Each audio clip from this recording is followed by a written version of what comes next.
stakes battle. We've seen some of that play out live on the ground over the last 72 hours. But what are the factors? Why is it such a big deal? Beyond the obvious fact, of course, is that Bhabanipur is where Mamata Banerjee is the incumbent.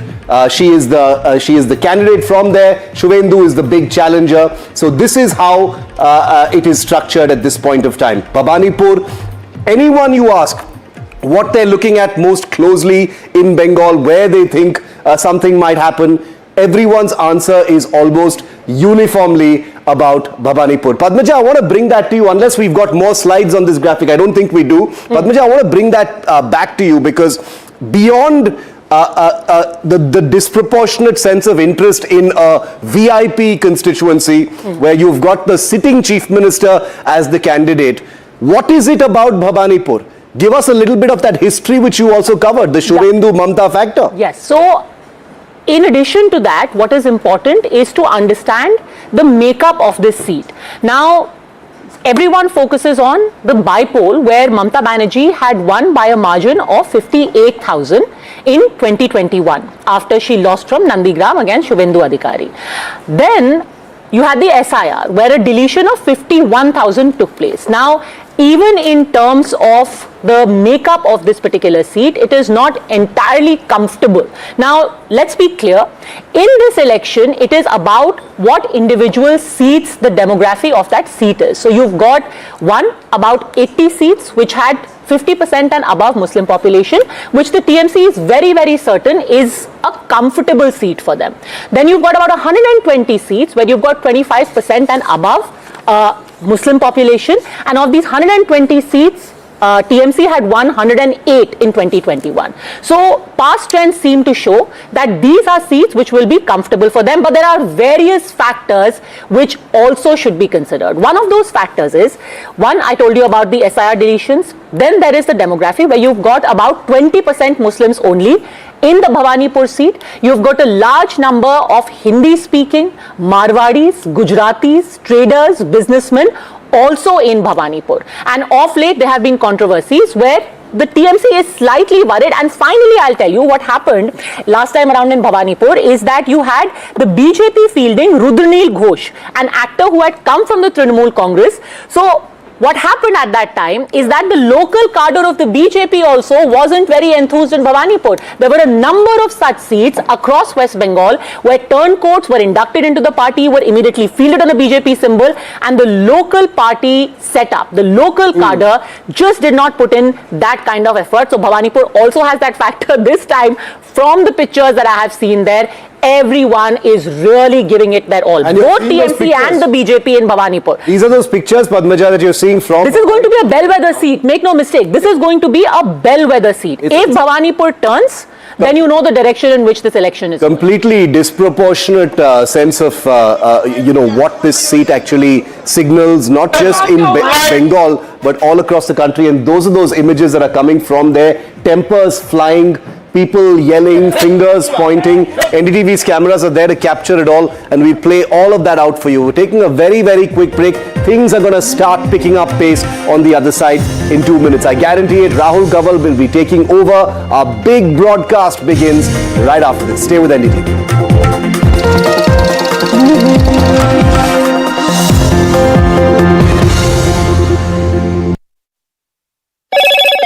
Hello, Moto.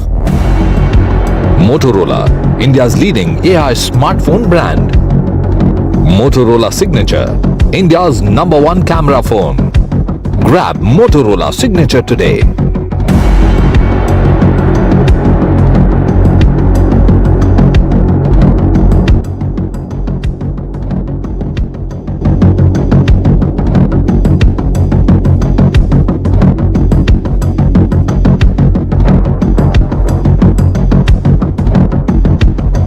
यशस्वी प्रधानमंत्री श्री नरेंद्र मोदी जी के मार्गदर्शन एवं माननीय मुख्यमंत्री Yogi Adityanath. Good morning and welcome. The 4th of May, in other words, tomorrow is set to be a historic day for Indian politics as vote counting begins for the assembly elections in Tamil Nadu and Kerala, West Bengal, Assam and Puducherry. It's 11 a.m. on Sunday, 11 a.m. on Monday, tomorrow, we'd get very clear signs of where the elections in each of these states is headed.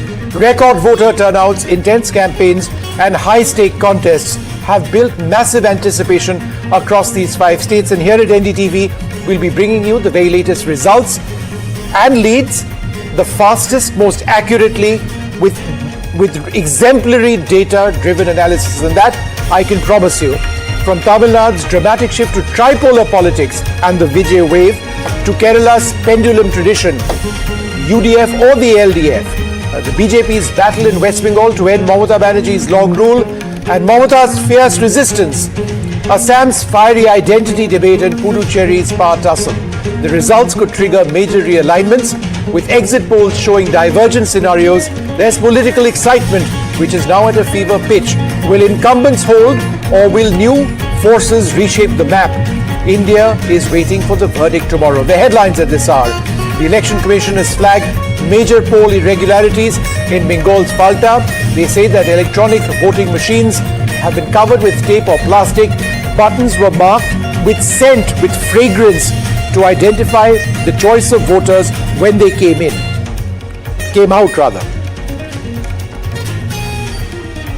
The Trinamool Congress rains fire on the Election Commission over the Falta repolling. They say that the Election Commission chief cannot dent the Diamond Harbour model, Diamond Harbour being in the area which has been impacted where repolling will take place.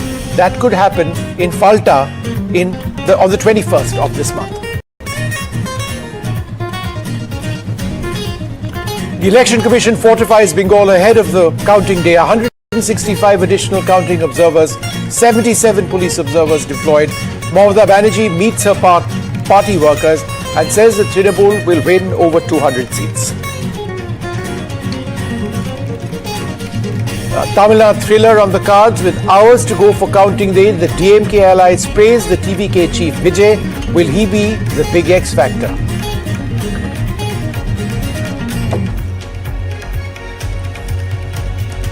Nine people have been killed after a massive fire engulfed 3 out of 4 floors of a residential building in Delhi. The cause not yet known. US-Iran peace talks remain in limbo as Tehran submits a new 14-point proposal. Iran demands the lifting of their naval blockade and withdrawal of American soldiers. Trump warns of possible renewed strikes if Iran misbehaves.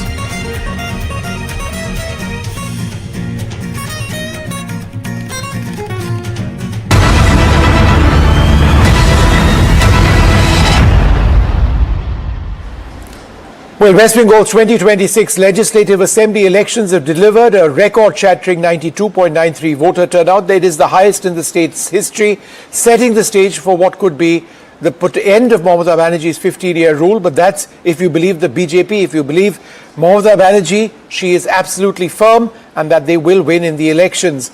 Polling in 2 phases on the 23rd of April and on the 29th across all 294 seats saw Mamata Banerjee's Trinamool Congress fighting to retain power against a resurgent BJP led by Shuvendu Adhikari. What's going to happen?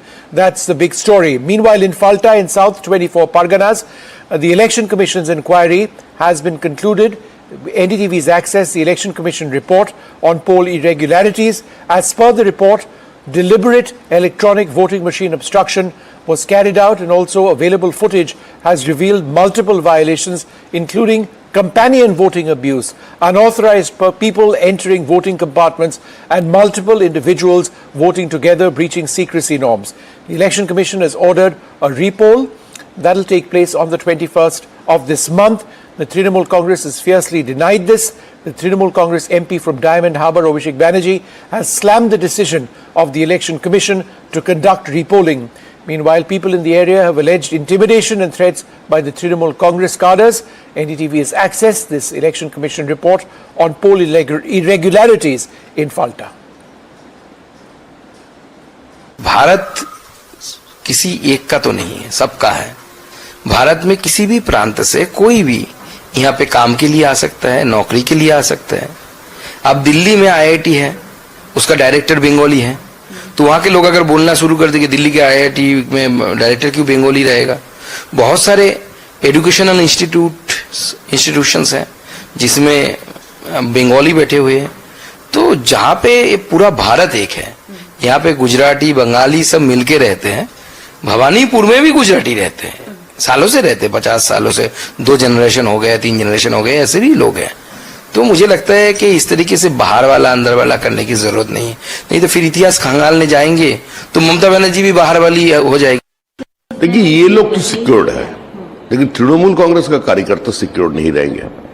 Trinamool का भीतर ही इतना अंदरूनी लड़ाई है पैसा लेकर के, जी अगर सरकार बदलने का साथ साथ ही तृणमूल को मारना चालू करेगा, इसको रोकना पड़ेगा। पिछले 3 साल में पश्चिम बंगाल में जितना पॉलिटिकल मर्डर हुआ उसमें 95% तृणमूल कांग्रेस का कार्यकर्ता है, और जो विक्टिम का परिवार है उसका कहना है हम लोग सीबीआई का जांच चाहते हैं, पुलिस का ऊपर, सीआईडी के ऊपर हमारा कोई भरोसा नहीं है। कारण ही है जो सभी लोगों का कहना ही है, जिसमें कोई विपक्ष का रोल नहीं है, तृणमूल को मारा, लेकिन नया सरकार को आने दीजिए, वो सरकार संभाल लेगा। फलता टीएमसी राज में कभी सही भटिंग नहीं होता है। वो जितने हिंदू गांव है वो डरा के वोट से वो विरत रखते हमेशा। वोटिंग करने के हक ही नहीं, वोटिंग करे तो टीएमसी का ही देना पड़ेगा। Camera phone. Grab Motorola signature today.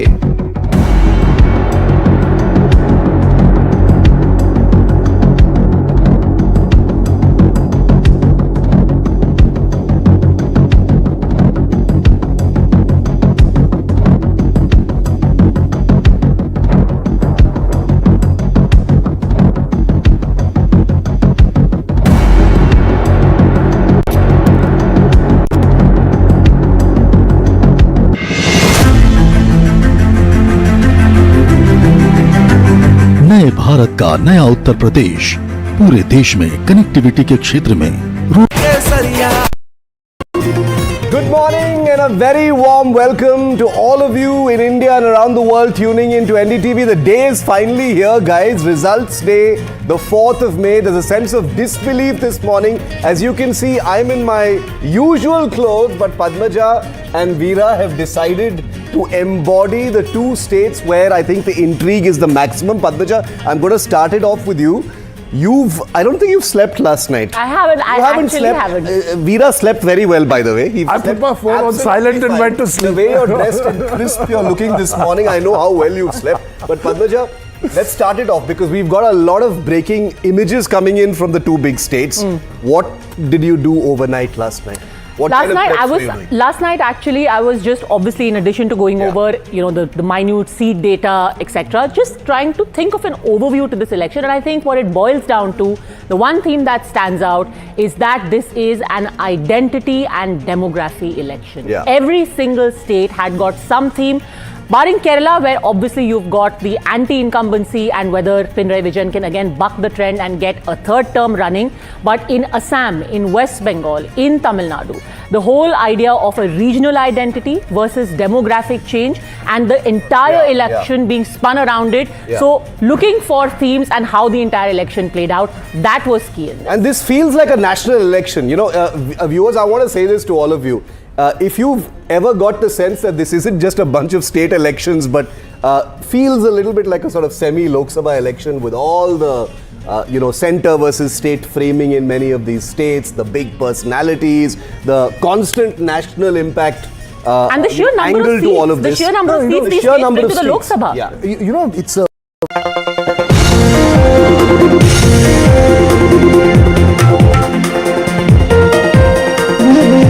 Thanks for staying with NDTV's non-stop coverage. It's results day, the 4th of May. In 1 hour from now, counting begins. Do not believe anyone who is starting to put numbers on your screen before 8 a.m. I want to tell all of our viewers in India and across the world tuning in this morning that NDTV will not be taking a single commercial break between now and 2 p.m., by which time things should be completely clear about what's happening in Tamil Nadu, Bengal, Kerala, Assam and Puducherry. That is NDTV's commitment to results day. No breaks, no rest, pure unadulterated results and verdict coverage from the 5 states. Thanks as always for tuning in. This is the incredible NDTV studio with the best guests, the best anchors and the best editors in the field. I'm Shiv Arur. Let's get you straight to the headlines. Bengal decides today, will Mamata Banerjee's 15-year rule survive, or is the BJP set for a historic win? We'll see in just a few hours from now. Tamil Nadu also set for results today. Will MK Stalin make a comeback, or is the TVK headed for a surprise Vijay? All the numbers will start ticking on your screen very shortly. Good news for Congress and allies in Keralam. UDF poised for return in God's own country. LDF's hat-trick dream could be shattered, but we'll have to wait and see. Big day for Himanta Sarma in Assam. Loading. Is it a BJP hat-trick in the northeastern state? Congress's hopes to sink in Assam. It's not looking good, but never say it's over until it's over.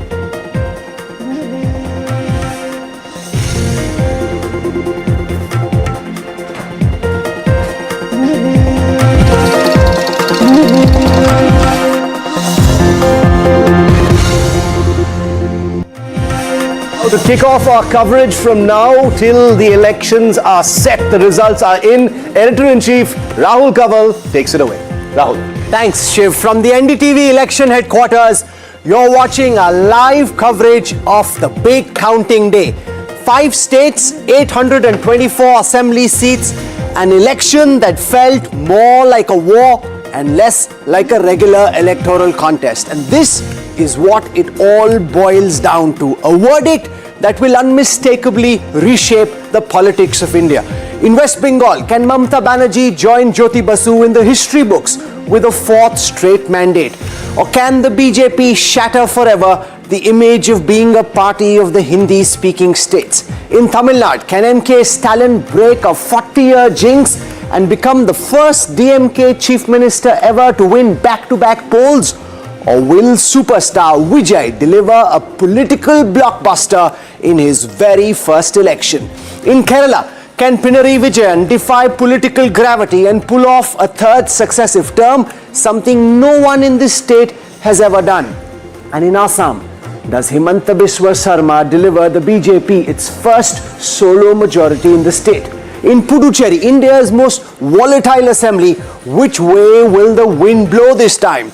For 37 years, NDTV has been at the cutting edge of counting day coverage in this country. This morning, we hope to build on that long and distinguished legacy. NDTV's editors and anchors have traveled further and deeper than those of any other news network, and on counting day, they will bring you insights that can be learnt only by being out in the heat and dust of the campaign trail. In the election headquarters, I'm joined by the grandmasters of Indian politics, experts cutting across the political spectrum, pundits who've spent a lifetime developing an intuitive understanding of the nuances of Indian politics. From ground zero, you will witness the energy and enterprise of NDTV's reporting legions as they catch the key newsmakers and break every news development right here on your screen. To top it all, the NDTV data file leaderboard is revved up and raring to go. We kick-started the NDTV leaderboard with the Bihar elections. The NDTV data file team has been working day and night. And today, if it turns out to be a close election in any of the key states, you are going to be blown away by what you will witness. World-class election analytics delivered in real time, the true epitome of the Make in India story. Comparable with the best in the world, I guarantee that. So grab your cup of coffee or chai and get set for the great Indian numbers game to begin. Our pundits here in the studio, Veera Raghav, Padmaja, my co-anchors, editors, they've been traveling through the state. Veera, super excited to get started? Yes, super excited, waiting for the first ball and the first vote to be counted. Then you'll have that numbers that's coming on your screen, yellow, green or red. Let's see what happens. Padmaja, anxiety? a day which will rewrite Indian politics in one way or the other, particularly in West Bengal.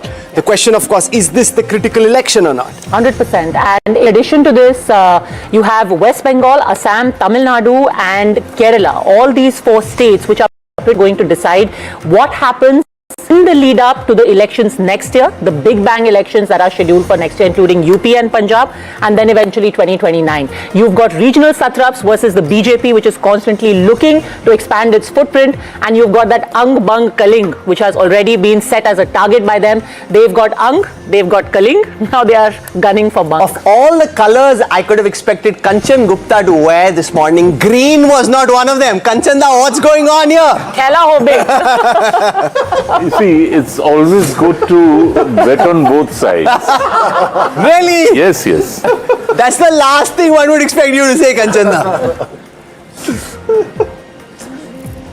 What's at stake for the BJP in Bengal this morning? The stakes are indisputably very, very high. Assam was, a win in Assam was always expected, and nothing. I mean, of course, it's always good to win, but it's the West Bengal election which actually holds the trophy for BJP in this round of elections. The impact of that will be directly felt, whichever way the results go, in the next round of elections, namely Uttar Pradesh, and which comes up next year. But there's much more at stake. In Bengal, Boria Majumdar, we had a lot of fun on the tram that morning. Boria gave us a lesson in the history, the culture of West Bengal. Great amount of fun. And the critical question, has the BJP done enough to win over the Bhadralok of Bengal in this election? We're about to find out in a short while from now. Exactly, and there are issues on both sides. So that's the point. But do the Bhadralok decide? The Bhadralok don't decide. It is not the Bhadralok that will decide the Bengal elections, and I have been saying this for the longest time. Kanchanda with humility, or Boria or Joyantada. This is not Bengal. Bengal is the lady who does the dishes, comes to work. That is Bengal, the rural Bengal, who don't want to speak to us. Subaltern Bengal. In the Gayatri Spivak sense, yes, but the truth is, do any of us know Bengal? So you asked anxiety. I am fascinated by this. I don't have a stake. For me, this is a new one, right? I've never done an election show. No, but it's like cricket commentary, Boria. No, it's not. I'll tell you why it's like cricket commentary, because you don't know which way the match will end. So what you do is you see what's happening on the screen and you comment. Veera and I are wearing West Indies colours because it will be as funny as the West Indies Cavalier batting, right? So that's why we decided. We didn't colour coordinate, but it just happened. So both of us are colour coordinated. No, we didn't. We are part of the West Indies 1970s team, the Clive Lloyd side. Okay. But Rahul touched the nerve of the cricket, Boria. Pardon me? Your cricket now, Rahul touched actually. Yeah. The election. No, everything is. See, elections are always sport. American presidential election is a race. Khela hobe is whatever. Every rhetoric is sport. So there is no question. Sport will be integral. So, I'll tell you what, when we were deciding colors on what to wear in the morning, we were in Tamil Nadu, virtually every color is taken by a political party. So it's safest to be in a cricket West Indian color. Rahul, just a quick Jayantada, I want to get a word in from everyone so we can just tee off with that. Jayantada, you've covered West Bengal elections for 40 years. How is this different from anything you've seen in the past? Completely different. It's a new BJP also. In 2021's BJP strategy and 2026 is also completely different. That time it was Jai Sri Ram BJP. I mean, that is the hyper Hindutva strategy. This time Parivartan. So I was astonished when Amit Shah ji was telling the crowd that we don't want to change Mamata Banerjee. That is not the issue. She is incidentally chief minister. But we want to change Bengal, and BJP will not change. Bengalis will change. So this time they are trying to neutralize this, the Bengali identity they focused more. I don't know what will be the consequence, because there is an alienation, because Modi ji, Amit Shah ji is giving speeches in Hindi. But Bengalis never fought against Hindi like Tamil. There was an anti-Hindi movement. In Bengal, there is we are really fond of Amitabh Bachchan, Bollywood. Narayan Lakshman, what's been the reaction to all the exit polls? A lot of anxiety. I think Tamil Nadu in any case was a significant election. The exit polls have made it all that more unpredictable and exciting. Absolutely. They have, Rahul. I think the Tamil Nadu voter is quite astute and sober in that sense. I think a lot of people are asking what ground has shifted in this election because of A, the youth, B, the fact that Karunanidhi and Jayalalitha are not on the scene, therefore this is about performance blended with the Dravidian movement. So the real question is, how has the Dravidian movement and its values changed? So it's a very new election in that sense, a fresh breath of Shankar air. Iyer is one of India's top pundits. You always have the smartest take on what to make or what to expect. Shankar. This is a competition of records. Okay, what way? So if Stalin wins, it will be a record. If Vijay wins, it will be a record. If Mamta wins, it will be a record. If BJP wins, it will be a record. So this is a competing. For the day. These are all, every election is a competing record down to Puducherry. So it will be exciting in the sense that whether the power play will hold till the end of the match or somebody comes and bats differently. So we'll probably get a sense of it in the first hour. But I'm excited in the sense that no matter what the outcome, it will be a record. Shiv, what's with the chameleon? That's for the netas or for the voters or what's going on? I'm not going to name any politician because this has already become a talking point and I'm under attack already. Clothing and attire has been a talking point all through this morning. Padmaja is already getting a lot of attention. Dhakai Jamdani. So we are representative of everything. He's there's Western DMK here, yeah.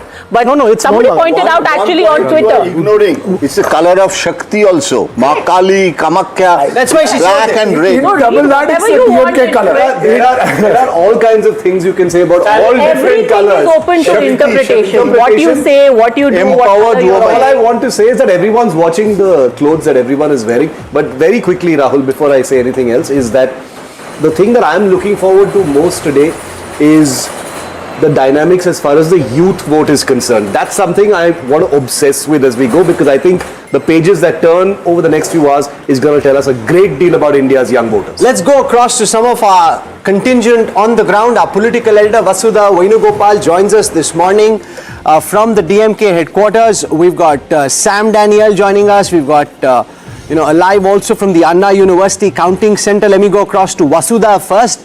Vasudha, you've tracked this election, travelled through the state. Give us a very quick sense of the mood in all political camps this morning as we are minutes away from counting to start.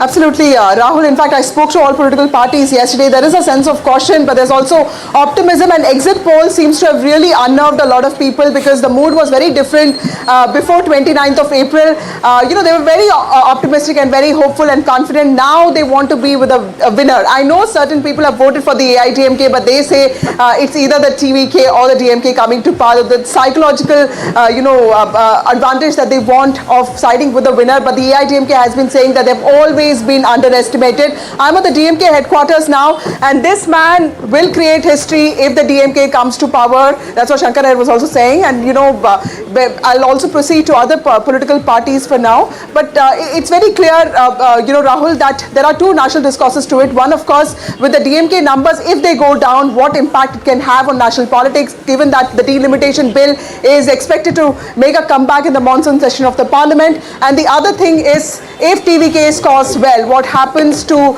this belief that Dravidian politics is the center stage of Tamil Nadu politics, because TVK is the only party apart from NTK which does not really rely on the Dravidian politics. It in fact does not even have a Dravidian in its name apart from NTK. So a lot of changes expected. By the end of today, we hope to have some answers. Vasudha has plonked herself in Chennai, Veera, in a way that she can head towards whichever formation wins. So she's very, very carefully placed. She can head in either direction. That's right. We were discussing the logistics of where Vasudha is going to be post 9 o'clock, post 10 o'clock, once the instinct comes. The only problem for her is that Panayur, Vijay's headquarters and his residence, is a little far away out of the city. That's the one place. If she's got to be clear and go there by, let's say, 11, 12. Winning, then it's worth going. Yeah, that's right. Okay, I want to go across to Vedika Sood. She's outside Mamta Banerjee's residence. Vedika interestingly told me that in 2011, when Mamta won the first time, she was outside Mamta's residence at that time too. Vedika, you've been speaking to our reporters on the ground. What are they telling you? Mamta Banerjee looked charged up. Unlike other opposition politicians who sometimes seem on the defensive unwilling to get their hands dirty. Mamata Banerjee likes to punch as hard as she gets punched. And she's been doing that for decades. I've grown up in this city, Rahul. She's one feisty street fighter who's taken on the left, who's taken on the right. And whichever way this election goes today in terms of result, it's going to be historic. What's interesting though is in 2011, we were allowed right inside, about 150 meters into this lane, right outside our residence. Today we stand outside with double barricading. You cannot cross the first barricade here. So that in itself is a story for me, because at that time, she was a lot more accessible through the day in terms of coverage. But today, we're two barricades out here outside her lane. It's been tough, Rahul, to gauge where this state is going to swing to in terms of the results. You speak to one person, they chant Poriborton. You speak to another, they say Joy Bangla. So I think that has been a defining moment in this coverage, even for NDTV, where, like Bori has been pointing out over and over again, the story lies in rural Bengal, where women have traditionally voted for Mamata Banerjee. And what's stunning this time is how they've chosen to keep quiet. You ask them, they just smile, they walk away from cameras. Even my house help who went back to Bengal, I asked her, who have you voted for? She smiled. She's always told me who she's voted for. An indicator again that people who've been loyal to Mamata, some of them perhaps wanting change at this point. I think the story lies in Bhawanipur, of course, but it also lies in the larger Kolkata region. 11 seats up for grabs. Rahul, BJP hasn't made a dent there yet. If they do, that is a story in itself, because... Question is, can the BJP break through in the presidency area? There are a few data sets I want to show you this morning which give you context about the battle that we're about to witness. The first of these is that go back in assembly election history all the way back to 1977. Whoever wins Bengal wins big. There's been a lot of talk about this being a closely fought election, and it is. But that doesn't mean that the results will necessarily be tight. What you see here are the percentage of seats won by the winner and the runner-up, and you see that there is a massive gap. In 2021, the party that won, the Trinamool, had 73% of the total seats on offer. The BJP had only 26, and that's generally the way it's been. Go back elections, whichever election you take 1977 for example, 77.6% seats won by the left front. The Congress at that time had just about 10% of the seats. The only real tight fight in West Bengal in recent decades has been 1971, where the gap between the party that came first and the party that came second was only 5% seats. In the rest of the elections, going back in time, whoever wins Bengal wins big. That is absolutely clear. The other thing to look at is that 90% voting is not common. I went back in electoral history all the way back to 1951, and what this shows you is just how rare it is for voters to cast more than 90% of the votes. In the 50s and the 60s and the 70s, this never happened. It's only happened in the last few years after a massive cleanup of electoral rolls, and even then, going all the way back to 1951, there are only 7 elections, including 2 over here, West Bengal and Puducherry, but that apart, Nagaland and Tripura, where you've had more than 90% vote. There are 19 elections where you've had between 85 and 90% turnout. You've got 54 elections between 80 and 85%. The bulk of India's elections have been less than 70. That's 140 elections with less than 70% voter turnout. But just look, because what we're seeing is extremely rare, and that's the point I want to make with Jai Mrig, who joins us here, just how rare it is. And this is from 2014. Since 2014 to now, only 4 elections with more than 90% vote. So what we're seeing, Jai, in a historical context, going all the way back to 1951, is extremely rare. I think Partho Chattopadhyayর স্টাইলে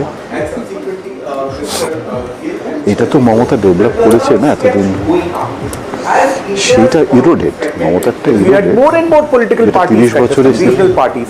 They kept pushing up the turf. Let's go across to Shwapan Das Gupta. He joins us this morning. The typical Bengali Bhadralok. I caught up with him on the election trail. He was huffing, he was puffing, he was sweating out late at night trying to campaign. He had a great time. He seemed to be having a lot of fun. Are you anxious? Are you nervous, Shwapan? Are you confident? How's the Josh this morning? if that is the case, then there's no question she will. Well, obviously, you know, when the results are just about to come in, there's a certain anxiety which is there. But I think overall, I think we are quietly confident that the campaign which we've run has been a good one.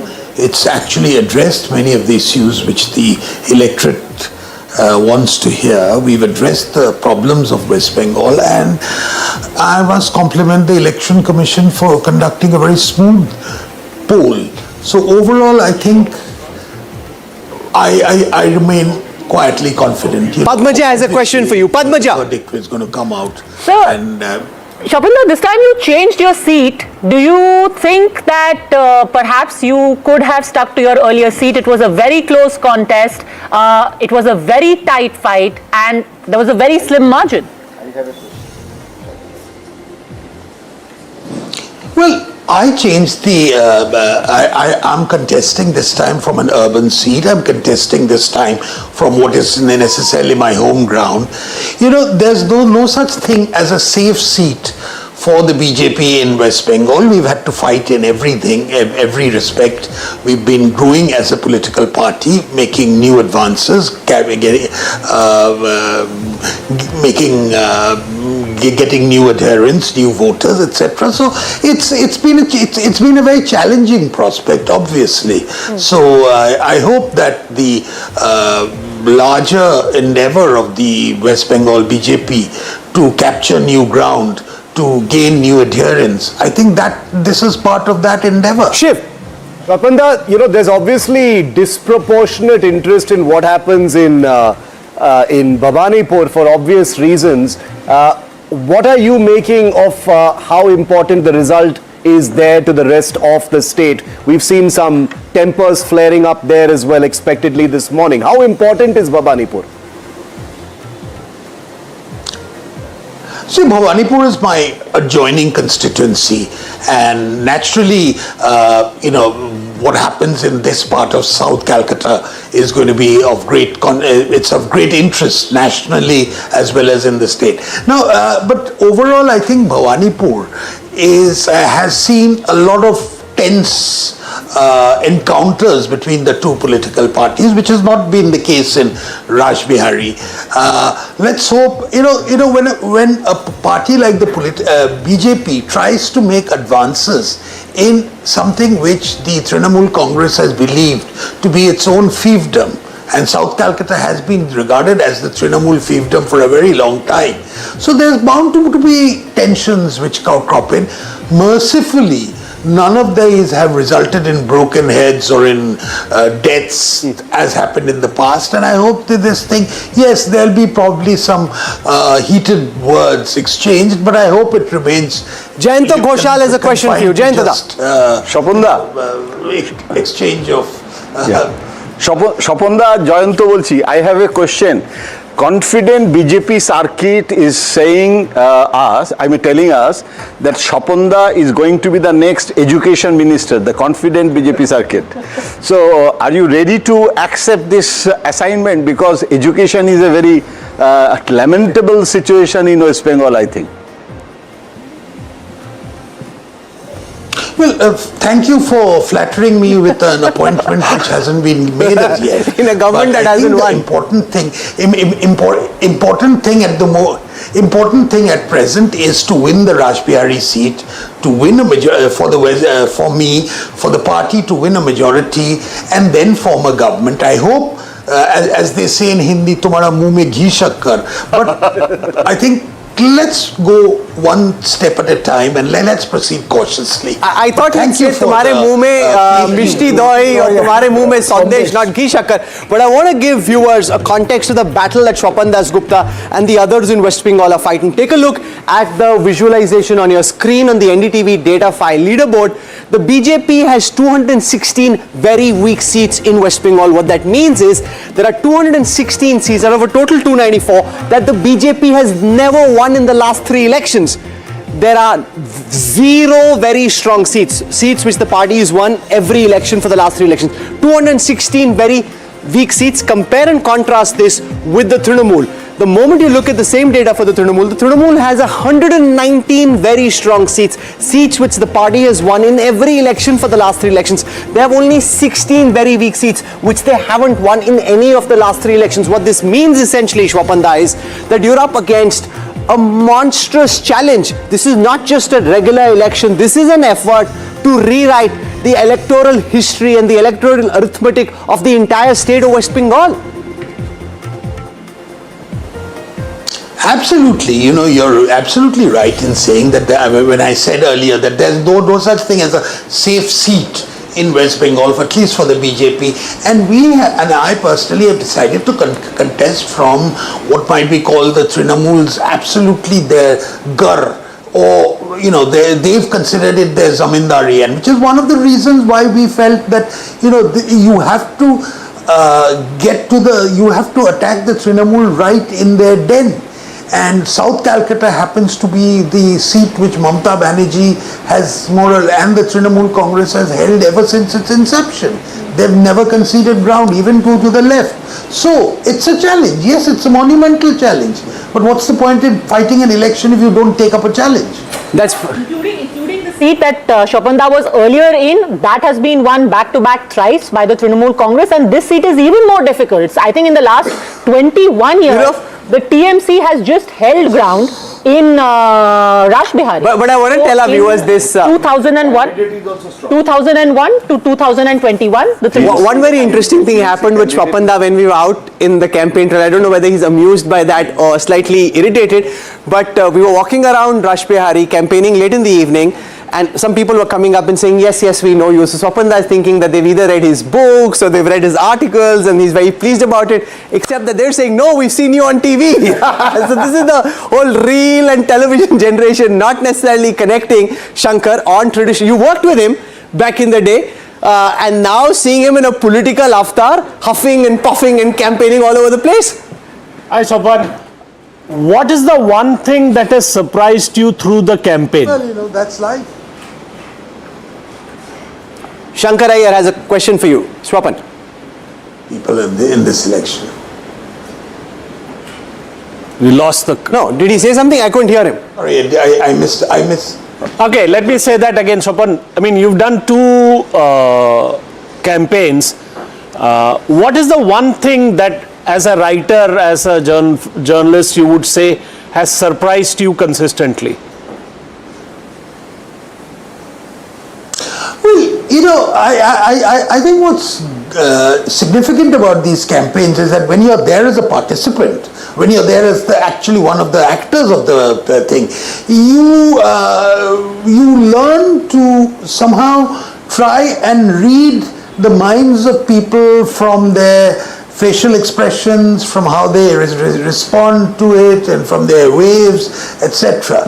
And ultimately, that's about it. And you learn also to distinguish between different social strata and how they respond.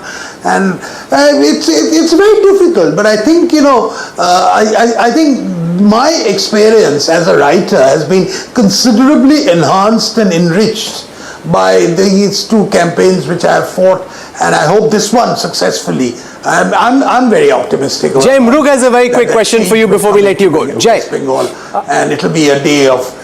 Yeah, I just want to add, I think Swapanda's optimism may not be misplaced. There are only 2 seats in the entire Calcutta region where in 2024 the leads became really narrow for the BJP. I mean, as a runner-up. In Shampukur and Rashbihari, the lead was less than 1% for the Trinamool in 2024. So I think that should be a source of optimism for him. From 17%, the lead just shrunk to 1% in Rashbihari. Okay, we'll leave him there. We wish you all the best. It'll be interesting to see all your writings post this. You're saying it's deeply enriched as a result of the campaigning. It was fun to be out with you. Thank you very much, Swapanda, for joining us this morning. I want to go across now to Trinamool MP Kalyan Banerjee. He joins us this morning, senior advocate in the Supreme Court and also with the Calcutta High Court, one of the most prominent faces of the Trinamool in Delhi and in Kolkata. Kalyanda, welcome. Very few chief ministers have actually been able to win a 4th term. I have some data. It's the 15 years of anti-incumbency that proved lethal for the likes of Tarun Gogoi, for the likes of Sheila Dikshit in Delhi. How confident is the Trinamool army this morning that Mamata Banerjee will be able to do what very few like Jyoti Basu, Manik Sarkar were able to do, which is to win more than just a third term? Kalyanda, morning, welcome.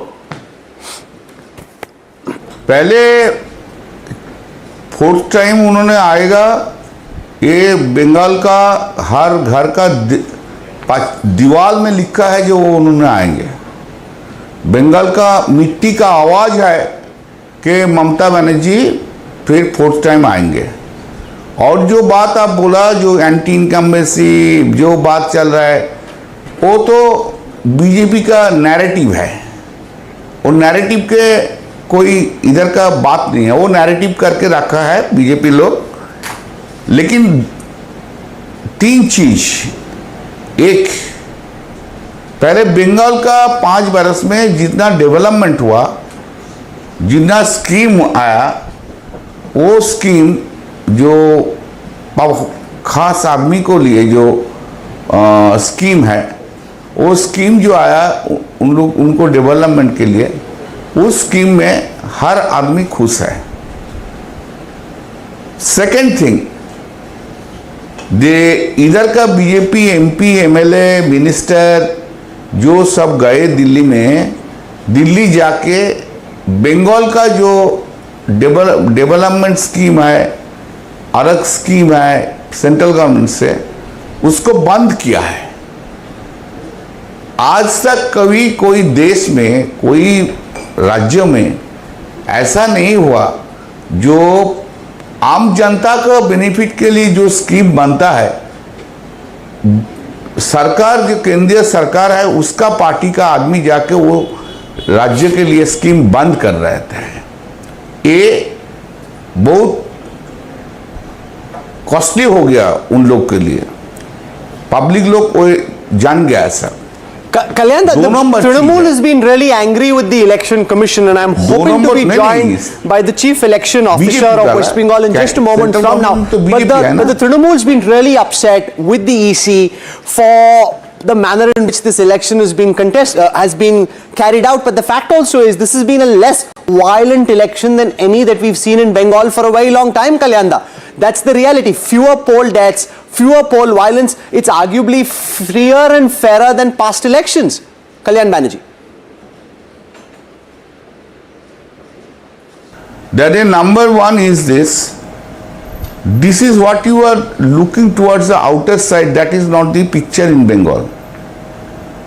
First, the election commission has destroyed the right of voters nearly 93 lakhs. This is the first time in India, this is the first time Supreme Court has curtailed the power of the election commission. There is no illustration of this type earlier. You have seen that how the Supreme Court has intervened, has taken away the power of the election commission, how they have taken the decision. The peoples of Bengal are very much worried. They were harassed during the entire SIR period. And this harassment, price of this harassment will be paid to the BJP. They have to pay it by this election. Second, what you look towards the peaceful election, this peaceful election because so many voters have come out. Why they have come out? Number one is the harassment of the SIR and fear in the mind of the voters that if they don't cast vote, then this Narendra Modi government will not keep their names in the next voter list. You have seen that so many people who are living outside Bengal, they have come to Bengal to cast their votes. Every flight is booked, every train is booked. Why? This is one of the reasons, and that is going against the BJP. Okay. Number three, I'm joined. Just one second, sir. I'm joined at this time by a very special guest who has a lot to do today, and therefore I want to go him right away. This is Manoj Kumar Agarwal. He's the Chief Electoral Officer. He's arguably the most tracked person in West Bengal at this moment. He's had the toughest assignment with the Trinamool gunning for the Election Commission, asking questions about SIR, asking questions about the manner in which the polling process has been conducted. We appreciate a lot. Manoj Kumar Agarwal, you joining us on NDTV early this morning. Thank you very much, sir. You've led the whole EC process in West Bengal. Give our viewers on NDTV a sense of your biggest challenge. How difficult was it for you to conduct this election in West Bengal relative to everything that you've done and the EC has done in the past? Welcome, sir. Sir, can you hear me?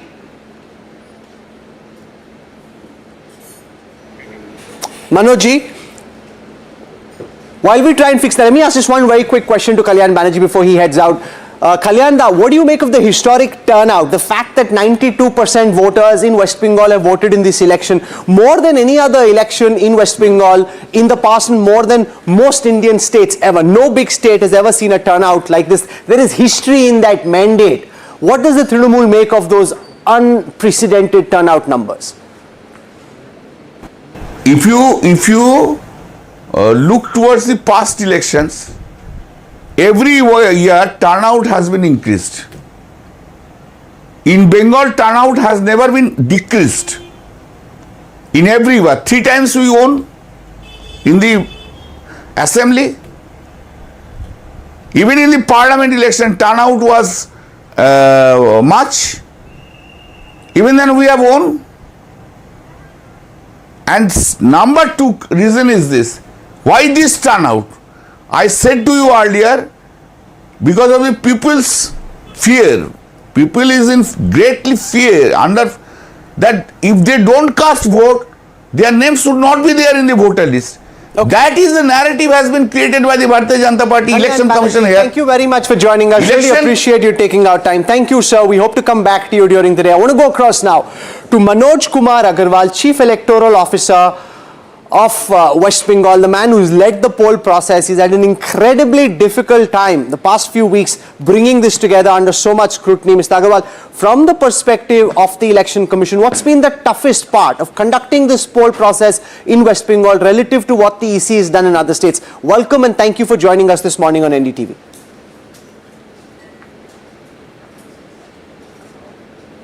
So the toughest part has been the SIR. After the SIR, about 90 lakh names were out, and lot of narrative was there that some of them has been removed without any reason. So lot of halla gulla was there in the entire state. But after lots of efforts from all the stakeholders, after lots of efforts by the district administration and us, the people finally understood that the names have gone because of that thing, valid reasons. And then the conduct of election itself, there's a high stream political involvement here in West Bengal, and it's highly competitive. Narratives keep on changing, people will keep on going to High Court, Supreme Court, and certain uncertainties creep on from time to time, which are normally not there in other states. And every day is a new fight, every day is a new thing, every day you get things which you can't anticipate, and you have to find out solutions. So this was the thing, but ultimately, with the support of all concerned, we were able to pull through. Shiv Arur has a question for you. Shiv. Sir, the flare-up that happened last night in Naupara has led many people to believe that there is an integrity issues. The Election Commission clarified that these were mocks, VVPAT slips that had come out. Complaints have been filed. Mamta Banerjee has asked people to continuously file complaints. How do you respond to that, sir, and those images that came last night? See, this is a very unfortunate incident. Nothing to do with the integrity of the elections. Because I took out the report from the DO, not 24 Parganas, who is in charge of Naupara Assembly seat. It falls within our district.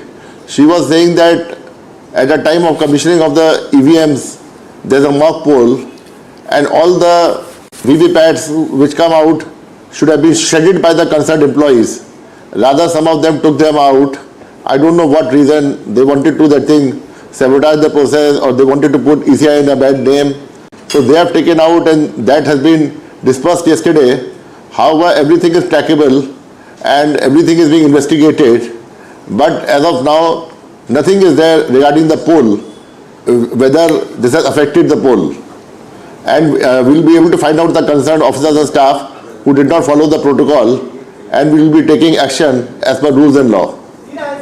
Uvira. Well, sir, you know, the consistent allegations that's been made repeatedly in terms of the larger optics, and I'm not talking just in terms of actual substance on the ground, does it worry you as the man having conducted these elections that such allegations are made and the questions of integrity of the commission has been made by opposition parties? Does it worry you?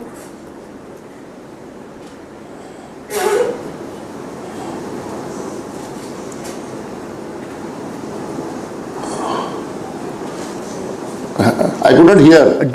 Do the allegations that's been made and constant questioning of the integrity of the commission and the process itself by opposition parties, does it worry you? No, it doesn't worry me at all. Let the allegations be there. Each and every allegation was answered with truth and integrity.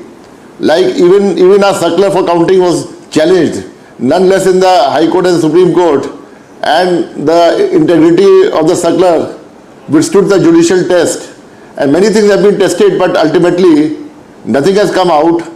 And we are always ready to answer everything in a transparent atmosphere with a constitutional body. Nothing is left to chance.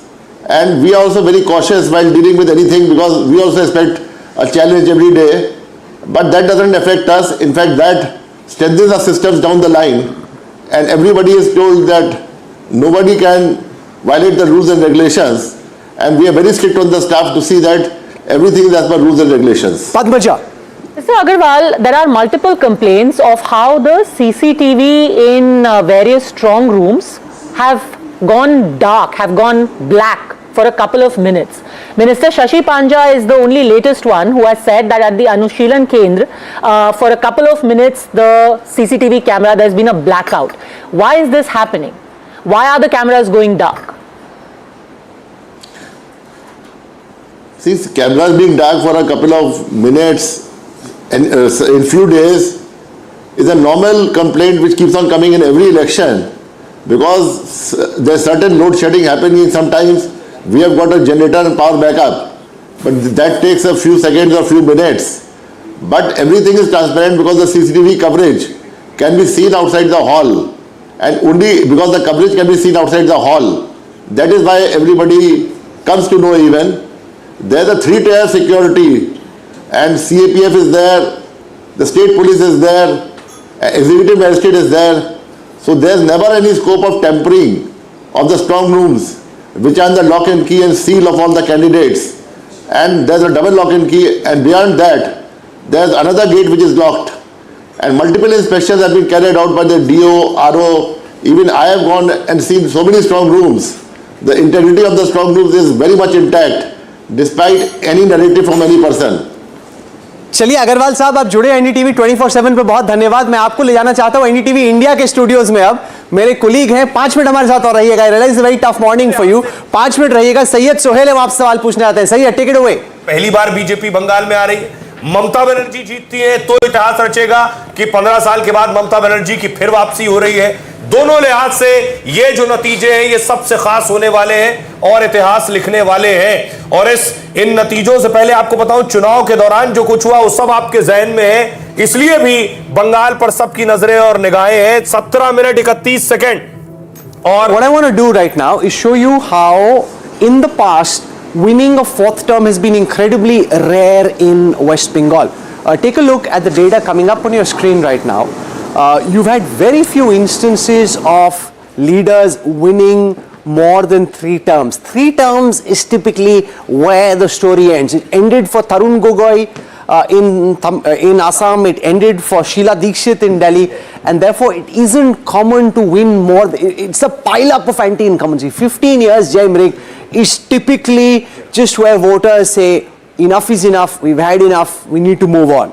That's the way it's been in the past. In recent times, the only exception was the Biju Janata Dal, which went on for 24 years. So there it is, on your screen now. Jyoti Basu in West Bengal won 5 terms, 77, 82, 87, 91, 96, 5 straight terms, CPIM. And the CPM continued with Buddhadev Bhattacharya till 2011. And then Pawan Kumar Chamling in Sikkim, 5 terms again, Jyoti Basu is 94, 7 99, terms. 2004, 2009, 2014, 5 terms for Chamling, 5 terms also for The Naveen United Patnaik, who's Front one hoping to is- become the longest serving chief minister. It didn't happen. 2000, 2004, 9, 14, 19. In fact, the BJP was behind him by 0.3%. And then back in the day, Mohanlal Sukhadia in Rajasthan of the Congress won 4 terms, 52, 57, 62, 67, 4 terms for the same chief minister. Manik Sarkari in Tripura, CPIM, 4 terms again, 98, 2003, 2008, 2013, 4 terms for Manik Sarkar as well. 4 terms also for Gegong Apang in Arunachal Pradesh of the Congress, 80, 84, 90, 95. 4 terms for Gegong Apang in Arunachal Pradesh. Mamta Banerjee now on the cusp of history. She's won thrice. She's won in 2011, 2016, 2021. Nilanjan Mukhopadhyay. The question, of course, is can she join the 4-term chief minister club? Well, we will know about it within a few hours. But what we have seen actually through the entire campaign period is a keen election which has not been there in the past. You know, it has appeared that the BJP has actually been able to correct the mistakes which it made in 2021 and come to the people with a new set of issues. It has been able to forge a clear, polarization on the lines of religious identity, something which West Bengal avoided doing all these years, and it has been evident. We have seen very clear voices from the BJP saying that Hindus are united behind us. Suvendu Adhikari just on the day of the polling went around saying, making it very clear that the party was primarily interested in consolidating the Hindu vote behind it, and that it felt would actually ensure that it goes past the 15 finishing minutes line. to go before the numbers start pouring in like a T20 match in the way that Boria is quite used to. They'll come in thick, they'll come in fast. So what I want to do is I want to invite the NDTV chai stop this morning. We've got the flavors of India from across the country. There's food from Assam, from West Bengal, from Kerala, from Tamil Nadu, from Puducherry. Veera Raghav, if you're done with the selfie, can you join us here? Shivarur, come on over. This is the most exciting part of this morning for me. It cannot be the most exciting part. Veera, I thought the numbers, the live numbers. Let the numbers come. Till the numbers come, this is the most exciting. Till the numbers come. Yeah, okay. Only for Veera, it's the most exciting part. No, it is hugely exciting. So, welcome. Good morning. Good morning. So, what do you have for us this morning? Can our cameras just come over? I love the fact that you've got all the colors of India, the flavors of India. Yes, please tell us. We have from Assam and we have Bengal. She will tell. Yes. Yes, we have Assam's foods like til pithe, nariyal and naru, jun pitha, and we have Bengali food jhalmuri, dahi fuchka, and fish fry, What's a good and breakfast? mishti doi. What's a good breakfast? We have idlis from Kerala and Tamil Nadu. We have ulli vada, and then we have buttermilk. We have good payasam. You can. East, west, north or south, the best breakfast is idli and vada. Yes, you are right.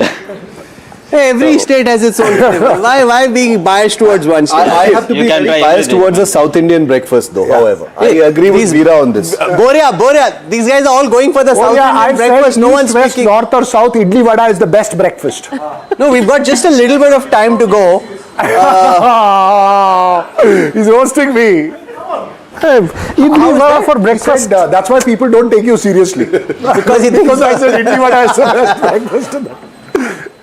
How so? Come on, you are talking about a Luchi election and he's talking idli vada. Come on. No, but the election is all of that. It can be. So that's why you guys are only focused on your state. You are not thinking of the. Madam, please make time is running out. Please, we are very hungry. She's looking and very enjoying the conversation. Jhalmuri, please. Yes. I think this in some ways is the Jhalmuri versus fish election. It's a Jhalmuri breakfast day. Jhalmuri. Boria, what's it for you? Wonderful. This is from Assam. One. आमियो मुड़ी खाबो. I'll also have मुड़ी. Jhalmuri. Sab extra bana do jhalmuri with. I'll have it. Thank you. That's all. No, but this is the critical thing to really look at. The fact that there was so much, Veera, during the campaign, so many different flavors that came in. The electoral flavors, the flavors around the food, the fight between the fish and the jhalmuri, and the idea, Boria, that the Trinamool tried to push that if the BJP comes to power, they won't let you eat your favorite fish. Yeah, and it was incredible when people started carrying Pona March and starting going to various constituencies, and that also happened. I think these are all flippant, trivial. But what did that settle? You think the fish controversy, was it fully settled, or is it still lingering somewhere? Is there a fishy aftertaste still? I think it's going to be settled today. Interesting. Yeah, because it's still on the cusp. They're still. You know, Rahul, in the middle of all this controversy, what we're forgetting is Kerala is also into polls, and Kerala had a similar controversy over beef. I mean, you had a beef festival that went on there as well. I think, as we mentioned earlier, this is largely what needs to be settled, and I think the bigger thing that will be settled in these elections and the results will be this battle between this regional, at least as far as Bengal I'm concerned, is this battle between this regional identity, which has sort of been the driving narrative for the opposition. The force for the opposition nationally has come from these parties, whether it's the DMK or the TMC. It's a Bengal identity versus the Hindutva. I think regional identity versus the Hindutva identity. Kishalai? It's Bengal. From the lens of Assam, we spent so much time about Tamil Nadu and West Bengal. From the lens of Assam, Himanta Biswa Sharma potentially emerging larger than life, even more so than he already is, if he can lead the BJP to a solo majority? Well, you know, the grapevine says that, you know, the BJP is fighting BJP out there, and Himanta is not on very firm ground in terms of his, you know, reputation within the party. I mean, he has caused certain amount of embarrassment for the party. That's what the grapevine says. He's also extremely formidable. He is formidable, but you know, he has weakened the opposition. But you know, Rahul, if Himanta hadn't switched parties to the BJP wouldn't have been able to enter Assam. Assam is actually still with the Congress in that sense, because if Tarun Gogoi hadn't brought Gaurav into politics, if Rahul Gandhi had spoken to that's a lot Himanta, of ifs and buts. The reality is but not just are they winning, but they're winning big, and the Congress, in fact, is the one that's having to struggle to catch up. Yeah, but you know, again, the last moment of Pradyut Bordoloi switching over to the BJP, I mean, these are again, you know, in the realm of speculation. He is going to win, that's a certain. But whether he will be able to retain his dominance in the party with the high command, that's something that people are speculating. I don't know. Talking about Assam, interesting point also of how food reflects your local culture and habits. So when we were in Assam, one gentleman told me how pitha, how this came about, and there was this other very nice Assamese breakfast I had, which was basically rice gruel and a little bit of mustard oil and onion on top. Why? Because you need something which is high on carbs. It is had by people before they go out into the fields. You're also eating idli. Yeah, see, I think when idli comes into the picture, everything else is... Idli is just convenient, but then what they do is they pick up the pitha and they take it to the fields. beating you guys thumbs down. You've got a lot of sugar, a lot of carbs. Sticking to what he wants. Everybody else has gone with idli. Everyone is very... You're losing the food sweepstakes. Yeah. I think some beetroot color they've put in this. Saffron perhaps, but I think they've got it. What is that called? There's a lot of curiosity about foods from it. Pitha. This is pitha. Yeah, pilo or pitha. So I think this is basically rice, right? Rice flour, and you've got a little bit of coconut and jaggery inside. And what's Bengal's favorite food? In Bengal, if you have this in sweet, in mishti, this is the patishapta. So there is gur inside, there's jaggery inside, which is basic. This is a very typical Bengali dessert. Isn't patishapta slightly softer? Softer, bigger, maybe flatter. But the question on fish... Now you can't fool me on patishapta and pitha. Yes, of course. So the question on fish, again, see, fish is very interesting. I don't think fish defines Bengal. Like me, I don't eat fish at all, except prawns, which is Mon Bagan. I don't eat any other kind of fish, and that is also defining in certain parts. So can that narrative be defined? So I think there is no unified Bengal in today's election. There are multiple different fractures, and will the fractures come together for one political party will define. Jantada, what's Mamtadi's favorite food? Mudi. Ab to PM kha raha hai mudi. He's kind of usurped it in an electoral context. You eat, I will hold the mic. Jantada's also eating idli, boss. What's going on? I'm telling you, Boria. No, but actually, contrary to Boria, idli has become a pan-Indian. So Luchi, you are saying luchi, but luchi is very difficult to quick. I mean, the ready-made mudi. No. No. Luchi is Bengali. But in every city you will find dosa idli. What Boria did 5 minutes. was like before the match began between KKR and CSK, he spoke about KKR and said, CSK, you guys don't idli. Now we've proven that idli is the winner here. CSK has won Boria. Last hope. What are you going to pick? If you pick Idli, then Boria has really voted out. He's lost the election. Color and the place. Read nothing into it. Read nothing into it. Shankar Iyer is You want the mic or do you want for me. No. I must. don't want I must tell our viewers that Kanchanda has decided that till the BJP wins in West Bengal, he's not going to eat anything sweet. So no sandesh, no mishti doi till the time the BJP wins. He's decided, no way, man. I wish. No, but can I also just say that, since we were having this argument over how certain things are not representative, the idli is also not fully representative of Tamil Nadu. It's the most very popular thing, but it's a cross-cultural thing among states. Narayan, what are the other? Is it your favorite breakfast from Tamil Nadu? What is your favorite? Dosa, because dosa has got that indulgent edge. Yeah. Idli is purest. It's healthy. It's what you fall back on. The dosa is still the most famous. Exported across states, so now they belong to the country. Yeah. When it comes to Karnataka, the sambar will tell you whether the idli is from Tamil Nadu, Karnataka or Kerala. Also the chutney. No, chutneys are different in Karnataka. I know this chutney has a little more of less of coconut, more of that pottukadla as we call it. Pottukadla, I don't know what pottukadla is called in. It's the roasted gram. So this chutney has more of it. Some chutneys will have more of the coconut as well. So just out of curiosity, of course, in the north also we have a lot of idli and dosa now. But what are the other breakfast items? Because some of the Pongal, vade. Sorry. The north eats more idli. Yeah, 100%. It is just so convenient, light. But I was just wondering, what else is there in a South Indian breakfast? There is pongal, there is pesaret, there is vade, there is upma, there is puri. Okay, done. For the next round then. For the next combinations, basically you will have pongal and vada, and then upma and chutney, and then dosas, different dosas, and there are twin dosas, set dosas. What's twin dosa? Two small in one plate, two small dosas. But why can't it just be one dosa? Why does it have to be twins? They were made together. They came out of the tawa together, so they're twins. Why? Why can't it just be one large dosa? We call it twins. Identical. And you can now stuff it with anything. So there's paneer, there's egg, there's even Nutella. Everything Of pairs course. with dosa. It's like what we have. Szechuan dosa. That's my favorite. This is what BJP hasn't been able to understand. The food. You can't go to. I mean, this is what if Mamta is going to increase her whatever. It's on food and the outsider thing.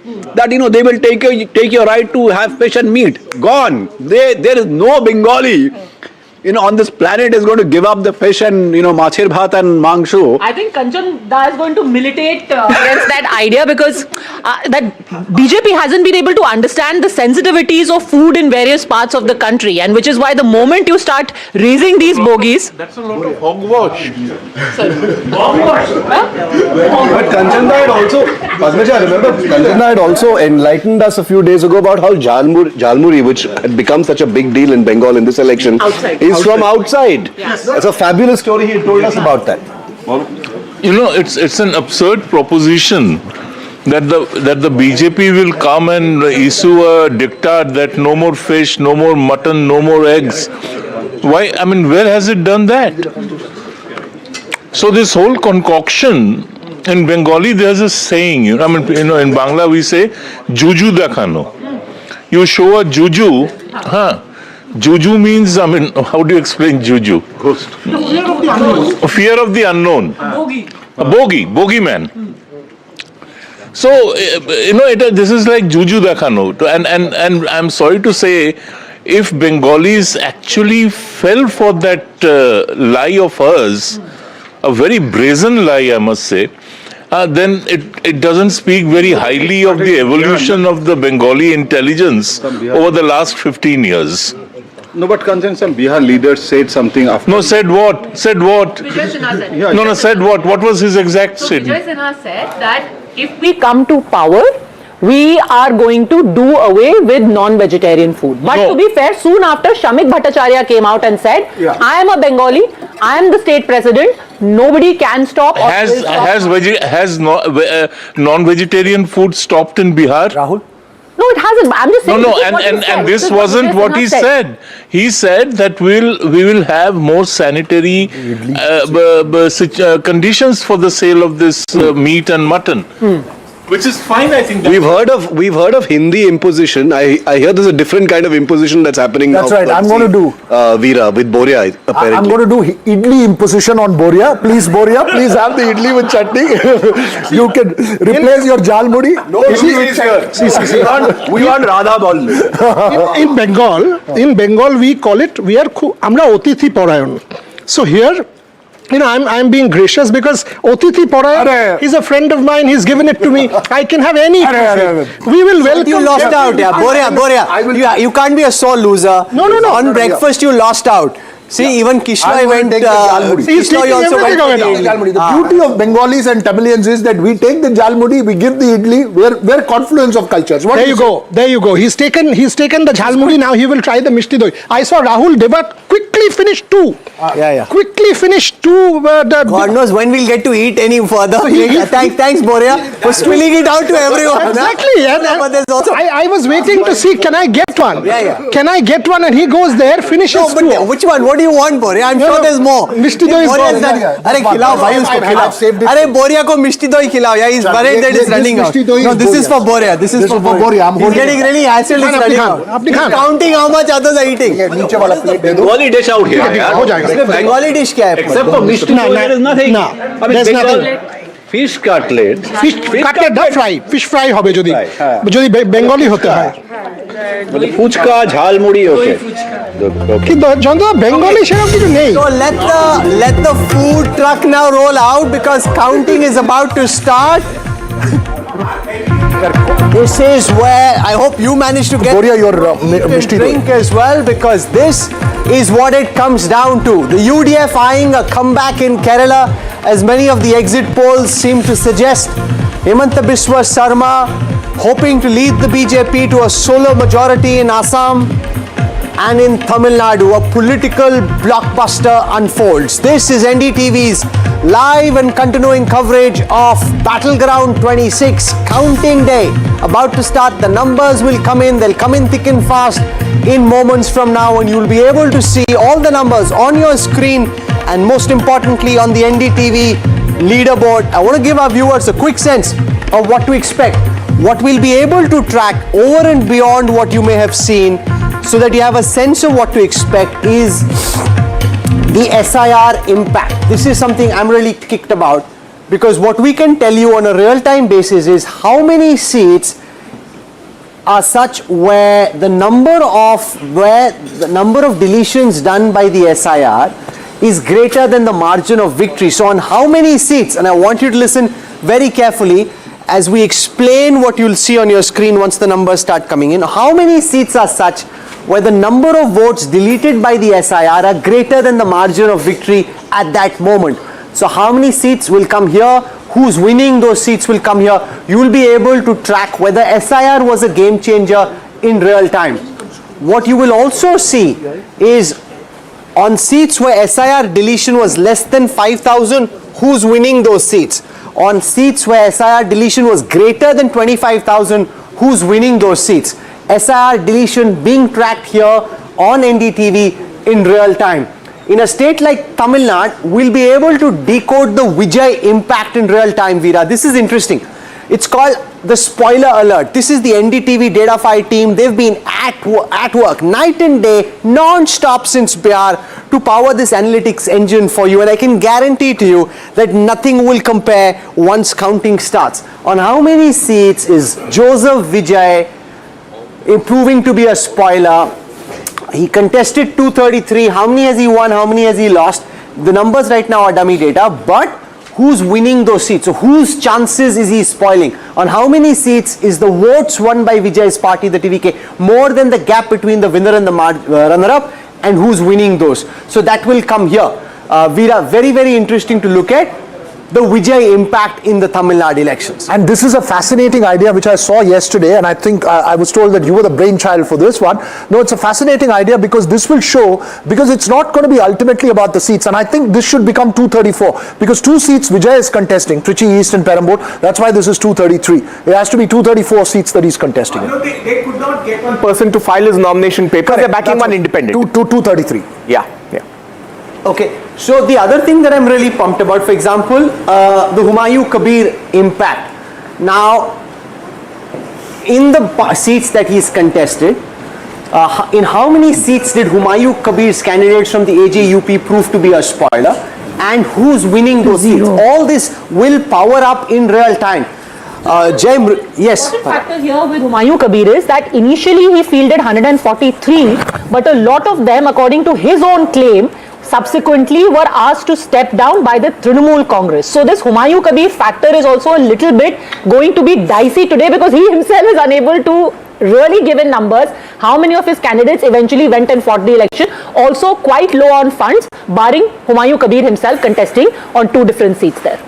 You know, what you will see on the strength scanner, you've got over here as the denominator, data for how many seats the BJP is strong in, the Trinamool is. What you will see in real time is how many very weak seats is the Trinamool winning, or how many very strong seats is the Trinamool losing. So that again would provide very, very sharp and interesting insights. Jai Mrig, it's really fascinating how the DataFi dashboard really brings together the kinds of insights which researchers would have taken several days and weeks to actually put together. Absolutely. The power of visualization along with an analytic insight actually brings the story in 5 seconds. So you actually don't need to go through reams of data. You don't need to listen to lots of people.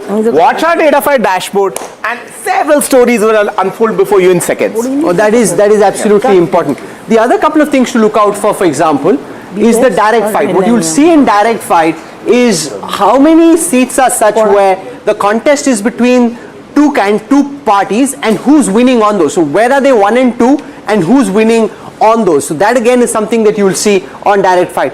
What you will see on turnout I think is important. This is the turnout graphic. What you will see on the turnout graphic once the numbers start coming in is in seats where the turnout was more than 90%. In seats where the turnout was more than 90%, who's winning on those seats? In the turnout where the turnout is less than 85%, who's winning there? So is there a correlation between intensity of turnout and the electoral outcome? That's something you'll be able to track and we'll immediately let you know if those seats are actually the flipping seats. So this again is past electoral data which shows that in a state like Tamil Nadu as well, the percentage of vote, Narayan Lakshman, has really jumped up from 72.7 to 84.7. So across states, Narayan Lakshman, a big jump in voter turnout in this election which hasn't been seen in the past. Absolutely, Rahul, I think this is the youth effect, this is the Vijay effect, but this is also the effect of long-term Dravidian politics which is trying to bring people to their feet, trying to emote and provoke and engage based on issues, based on performance, and just based on the fact that this state needs voters to speak their minds. I think the era of leaders preaching one way sort of, mechanism to the populace is gone. I'd have a question for you. Let me just take historic peaks of turnout in Tamil Nadu. When the DMK came to power, 76%. Okay. 2011, Jayalalitha actually makes it back with Vijay Kant, 78%. Now we are seeing 84%. Is signaling a tectonic shift. Sorry, I'll just weigh in on this. 84% do not go by the numbers because the SIR process, the percentage gets reflected higher because of the SIR. Sure. In terms of rise, if you see actual number of voters, it's consistent with the past. The leads have started coming in. The numbers have started officially. They started reflecting on your screen. Look at your numbers, early trends.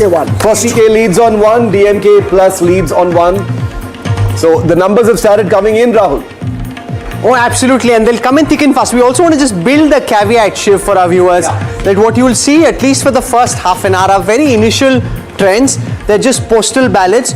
So you want Jai Mrig for viewers to keep that in mind. For the first 30-40 minutes, you'll just have very sparse. Not only that, postal the ballots initial leads that have come in are more or less reinforcement of strongholds. We have Polatur, the Chief Minister's constituency, is expected to lead, and Perambur is Vijay's constituency, is expected. So these are largely strongholds. Let's not read more. Right? We can wait. Yeah. But it's also interesting, Shankar Iyer, how from 3 days to 2 days to 1 day and now just a few hours, like cricket has gone from test to T20, counting has also now been condensed into a T20 kind of format. Well, I remember the early days when we used to do 3 days of election results. And now technology has enabled much of this. There's also systemic changes. I think what needs to happen now is that we don't wait for a month after elections or three weeks after elections for the counting to happen. I think that should change. I mean, Tamil. We've got a lead coming in from West Bengal as well, where one lead for Mamata Banerjee's TMC. Kochi in North Bengal, and it was held by Kochi, BJP for context, in is where you had violence in 2021. Absolutely. There was shooting by the Central Paramilitary Forces, in which deaths had also taken place. Right. J.B. Mathur joins us, Member of Parliament to the Rajya Sabha from the Congress Party, from the state of Kerala, head of the All India Mahila Congress's Kerala branch. Thank you very much, J.B. Mathur, for joining us. We've spoken about the Trinamool, we've spoken about the BJP and the Tamil parties in Tamil Nadu. What's at stake from your lens for the Congress in Kerala? A lot of the polls seem to be giving hope that the UDF is coming back to power. NDTV. It's already started that I'm getting in the party headquarters in Trivandrum, and the claps you can hear is for the claps for Congress and the UDF. We are in high expectation. We are very confident it's going to be a Congress Chief Minister and Congress-led UDF government in Kerala. All factors are positive for us. It's only a matter of moments now, Rahul, for the real facts and real. It's really good that you're excited, but when you are, it reminds me of Haryana in terms of what went wrong. I just suggest holding off on the celebrations for a while. Celebrate once you win. J.B. Mathur, celebrate once you win. Just wait to win before by any chance you end up in a Haryana-like situation again. No, go on, J.B. That is real drama. 2 for the UDF, 1 for the LDF. J.B.? It's not just about celebrations. This is naturally happening. For 10 years, we have been in opposition. So when the will of the people of Kerala and the Congress party is such that we want this victory, so that is why it is not a set celebration, but we are already in a celebration mood. And NDF has to pay its price for the kind of corruption and ignoring the welfare of the people this 10 years. They have ignored people of Kerala. Health sector has failed, education sector has failed. So that is why people have chosen that is going to be. Padmaja has a question for you. Padmaja.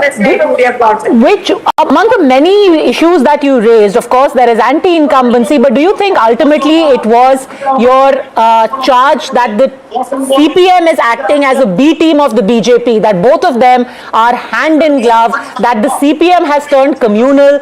Do you think that is what could have worked the best for you if these leads, or as you project, you seem to be doing well in the exit polls as well? That is very clear during local body elections also, and we are expecting that they'll be hand in glove with this kind of with CPM, BJP. We are expecting that, but the anti-incumbency factor will be so against them. CPM is so high that we are positive. We believe that we will be able to overcome the even if they are together, this kind of adjustment we will be able to come is what we are expecting.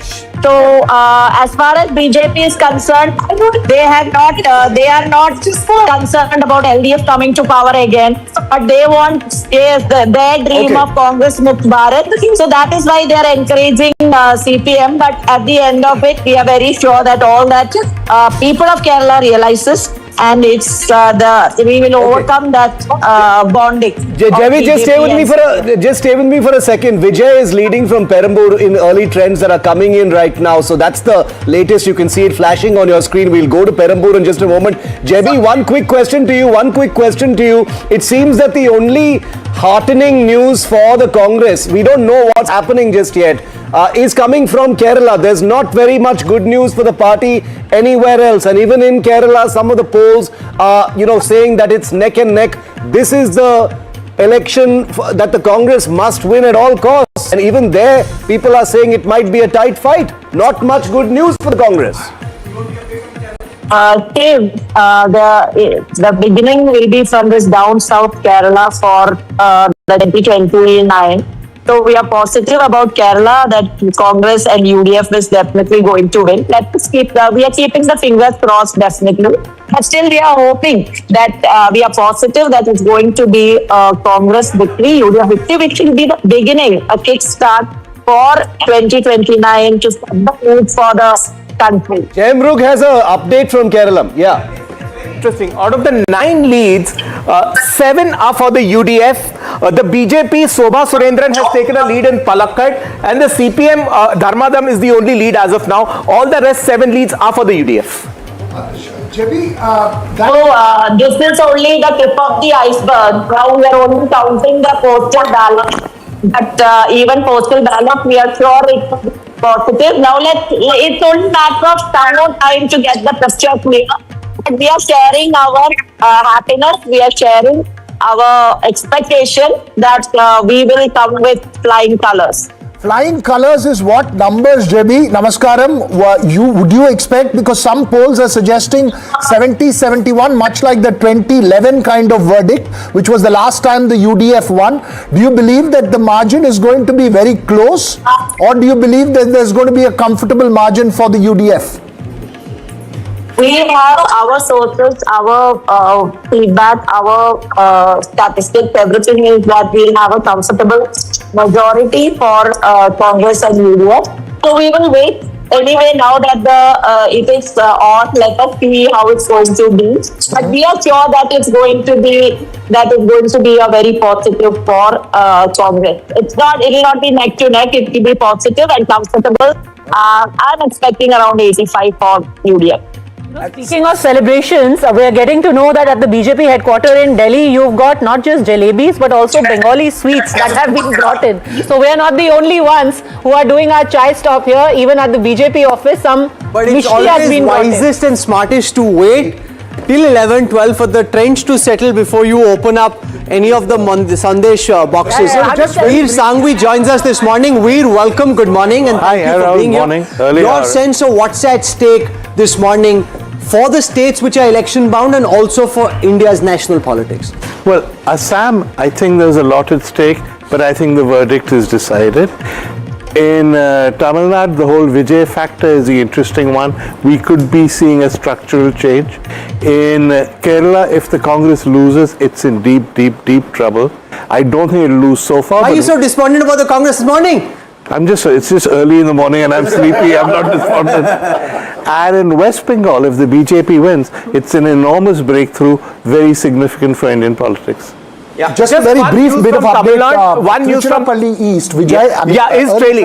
Trichy East, Vijay is trailing. Perambur, he's leading. And since Jayamurg mentioned Palakkad, and that's a fascinating contest. Shobha Surendran, Ramesh Pishareddy of the Congress versus SMR Razak, who's a biryani, biryani king of Palakkad. He's a Razak biryani. It's a very, he's a biryani king.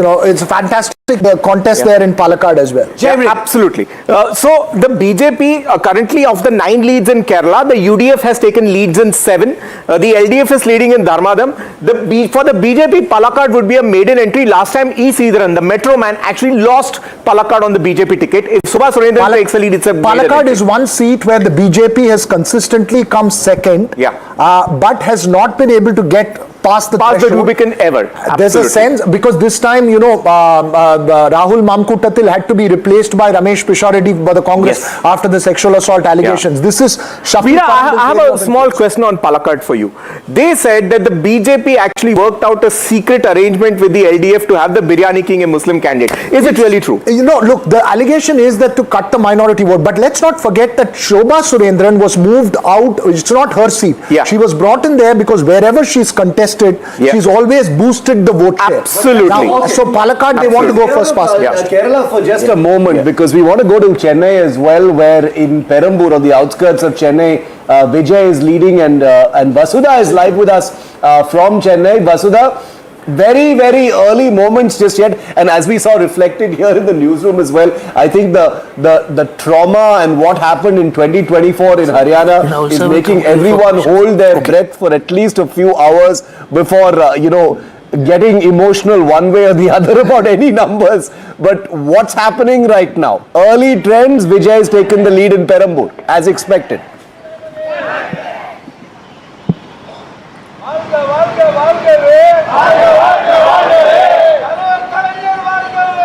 Well, very interesting that, I'm in the DMK office and we know that Vijay has already taken early trends. I mean, he's leading those trends in Perambur. This is what is happening in DMK office. It's called Arivalayam, and the DMK office also has a sense of, it also is telling people to, to wait on the celebrations, because remember they also have a board here. Let me, if I can ask the camera person to show the board here, which basically says, the countdown to Dravidian Model 2.0, and it says there are 3 hours, 41 minutes left for this, because they want people to wait on the celebrations. Remember, this is also Chennai. It's the bastion of DMK, 16 seats, all won by the DMK in 2021. But this time the urban voter, often called indifferent and disengaged, is back in focus. Vijay is leading in Perambur. The early trends have shown that. A lot of people have told us to be very careful because mostly the urban boxes could be opened first. Till when do you think, Sam, all of us need to wait to understand whether the city or the state has voted for? I think at least for an hour, because Chennai is traditionally known to be a DMK stronghold. And Vijay exactly tries to tap onto this because he has a huge urban fans, urban followers, and if Vijay has to win, it ought to be first from urban centers.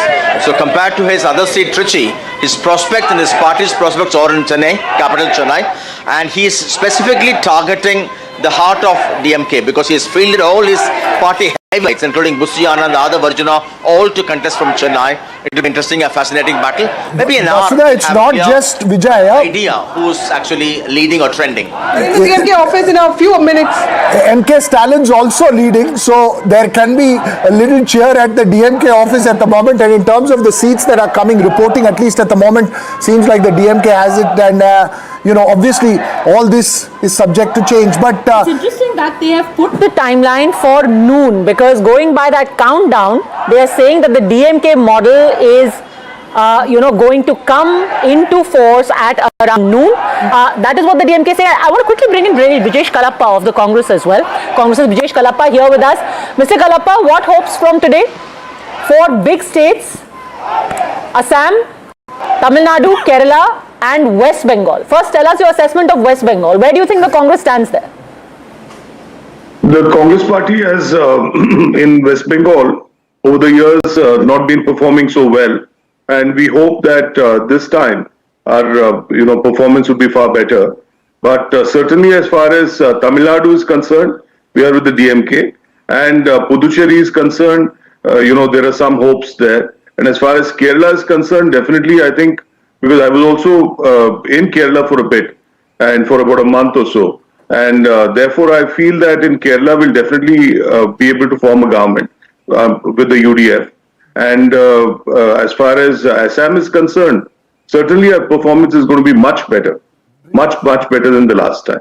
Brijesh, are you hoping for a clear verdict in Tamil Nadu, or are you hoping that the Congress may have a scent or chance at a coalition in Tamil Nadu at the end of the day? Be honest. No, Veera, I'll be honest. I think as far as the Congress party is concerned, we are with the DMK and we will remain with the DMK, right? If the situation then demands something else, it's a different matter. That's a decision the top leadership has to take. But as on today, we are definitely with DMK. Brajesh, a bit of a personal question, but in the larger context of the Congress, you did make a departure from the party. You went to some others, you went independent for a while, and then you came back. Why did you come back to the Congress party? It's not meant to be an edgy question, but this would be considered one of the Congress's lowest moments. Even in this election cycle, the news is not very good. You see, the Congress has been doing badly for some time now. And why I left the Congress party, I didn't join the BJP. Yeah. The BJP would have been the most obvious option for anybody who is leaving the Congress party. I didn't join the BJP. In fact, I joined the Aam Aadmi party, which has zero presence in Karnataka, right? And there were some differences I had with the party at some point in time. I wanted to make a point, I did it, and the party wanted me back, I'm back. Brajesh Kalappa, yesterday there was a bit of a flutter about some pictures that came in from Muscat. What's happening there? Because there was a lot of social media speculation, chatter, outrage that the LOP, Mr. Rahul Gandhi, is in Muscat just a day before the results. I'm actually not aware of that. Okay, let's get quick. Fine. Thanks, Brajesh, for joining us. We want to get a quick word in from all our guests. I'll start with Jai Mrug for your sense of the initial trends that we've seen so far. Jai. Yeah, Bengal, we have 15 leads, TMC in 8, BJP in 7. Actually, it's a little setback. I mean, it's a -4 for the BJP, so we still want to wait. In Kerala, we have about, Keralam, we have 9 leads, 7 to the UDF, 1 to the LDF, 1 to the BJP. Tamil Nadu is becoming very interesting. Of all the leads that we have in Tamil Nadu, only 2 places the ADMK is leading, 1 the TVK, the rest of the leads are with the DMK. Kishore, so far in the leads that we've seen from Assam, the BJP seems to be running away with the elections, just in the very initial lead so far. Yes, Rahul. I mean, that was like a given. But I'd be interested in seeing what the margin of the victory is for many of the seats, because like I said, that BJP is fighting the BJP out there, and there is on the ground there is some amount of anger also. I mean, which is pretty. Well, one of the very interesting things that's happened, and also of concern, Veera Raghav, is this message that's been sent out to editors in Tamil Nadu about the fear of fans resorting to self-harm in case Vijay doesn't do as well as is anticipated. There's a lot of concern, and therefore the need to urge caution and just to take this as an election or a matter of life and death. And I think for the TVK, and I think it's very important that I put this in perspective, Rahul, and I have no doubt that there's going to be a historic entry in terms of vote shares for Vijay to move from a star into a politician. I think TVK fans should not just assess ultimately at the end of the seats. If it comes, it's great, but otherwise, it's not. Life is not an instant success thing, and I think that is a concern. But having seen what happened with Jananayagan when the movie was not released and the kind of reactions, I think there's also a sense of sensibility that's involved. I'm not sure that it may be completely grounded in the worry of what's going to happen is going to be completely grounded. But let's see how it plays out. It's an important message to send across. I think it's also very delicate, thanks to also a couple of the exit polls, Rahul, which have not only projected a sizable or a healthy performance, but in some cases Vijay not being kingmaker but actual king.